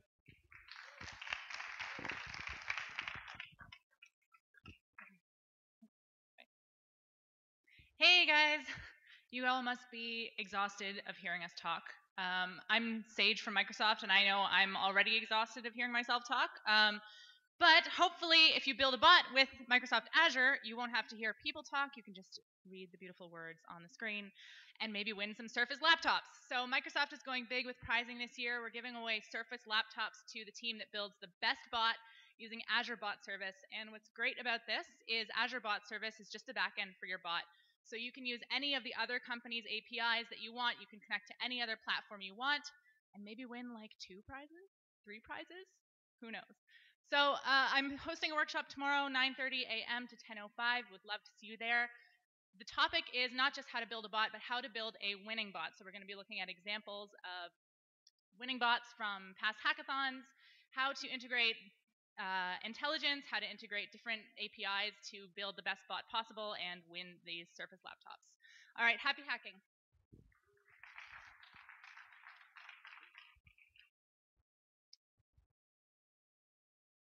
Hey everyone, I'll keep this short. My name is John Rodriguez and I work at Square. And at Square, we write code that moves money in multiple currencies, multiple countries, and multiple tech stacks. Check out our point of sale API and our API challenge. Connect to our reader hardware from any Android app, iOS app, or mobile web app and take a payment. Each team member can win a Square backpack and a $100 Amazon gift card. Want to win even more prizes? Square loves open source. You have 36 hours to write a killer app and win some prizes. Our Kotlin and Java libraries, our Swift and Objective-C frameworks, our Ruby gems, and our JavaScript modules can save you some time. Check us out at github.com/square. You'll find them all there. Also, we're hiring interns and new grads for our office in downtown Kitchener, as well as SF, NYC, Melbourne, and Atlanta. I'll be joined by a number of amazing engineers and recruiters this weekend. You can find me as an engineering mentor at JRod on Slack, the Hack the North Slack. If you have any questions on engineering or whatevs, come find us at the Square booth. We got free stuff and happy hacking.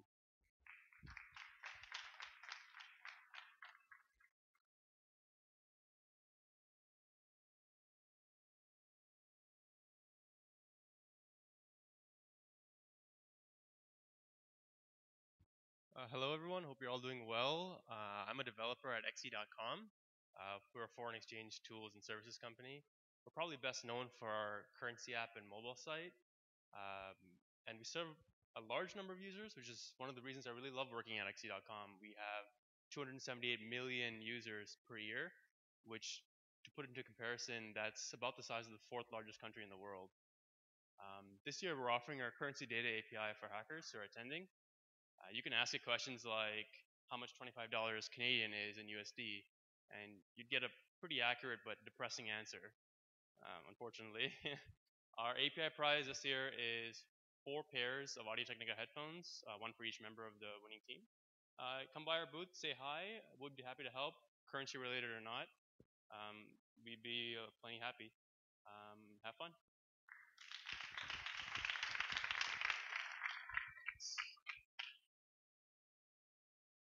Don't think we have any slides. Hey guys, my name's Robert. I'm really excited to be here with IBM. Fun fact about myself, this past summer I was an intern at IBM. It was a fantastic experience. I learned more than I could have ever imagined, and I highly recommend that you guys check out the opportunities IBM has for you guys. This at Hack the North, IBM will be giving you guys the opportunity to win Ultimate Ears Roll 2 Bluetooth speakers for the best hack that uses the Watson Visual Recognition API. We are also running a workshop on the Visual Recognition API tonight at 2:30 a.m. In E5. So come and check that out. Check out the booth. We have some really cool swag for you guys. And happy hacking. Thanks, guys.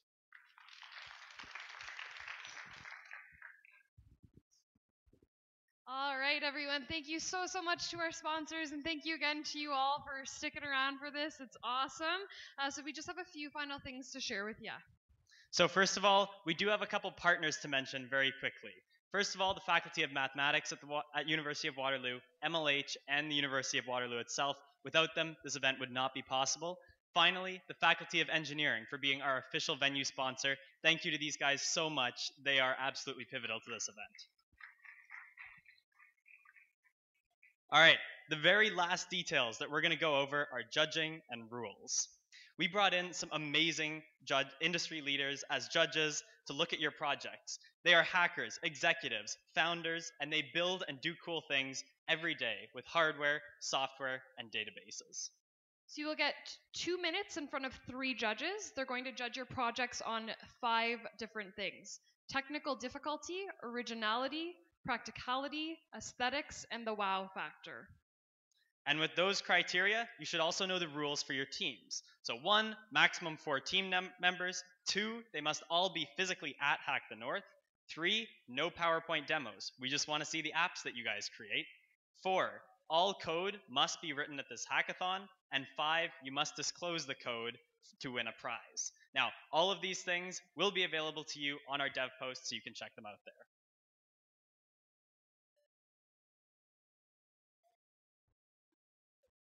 Okay, so we're going to put that up there as just sort of a general overview of our logistics. One more thing that I do have to say.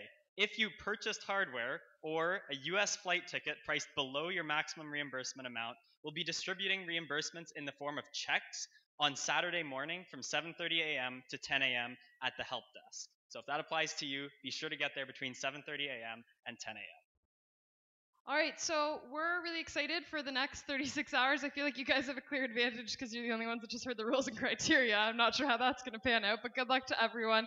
We're really, really excited to see what you create.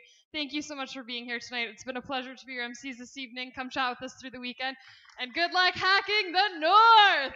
Woo!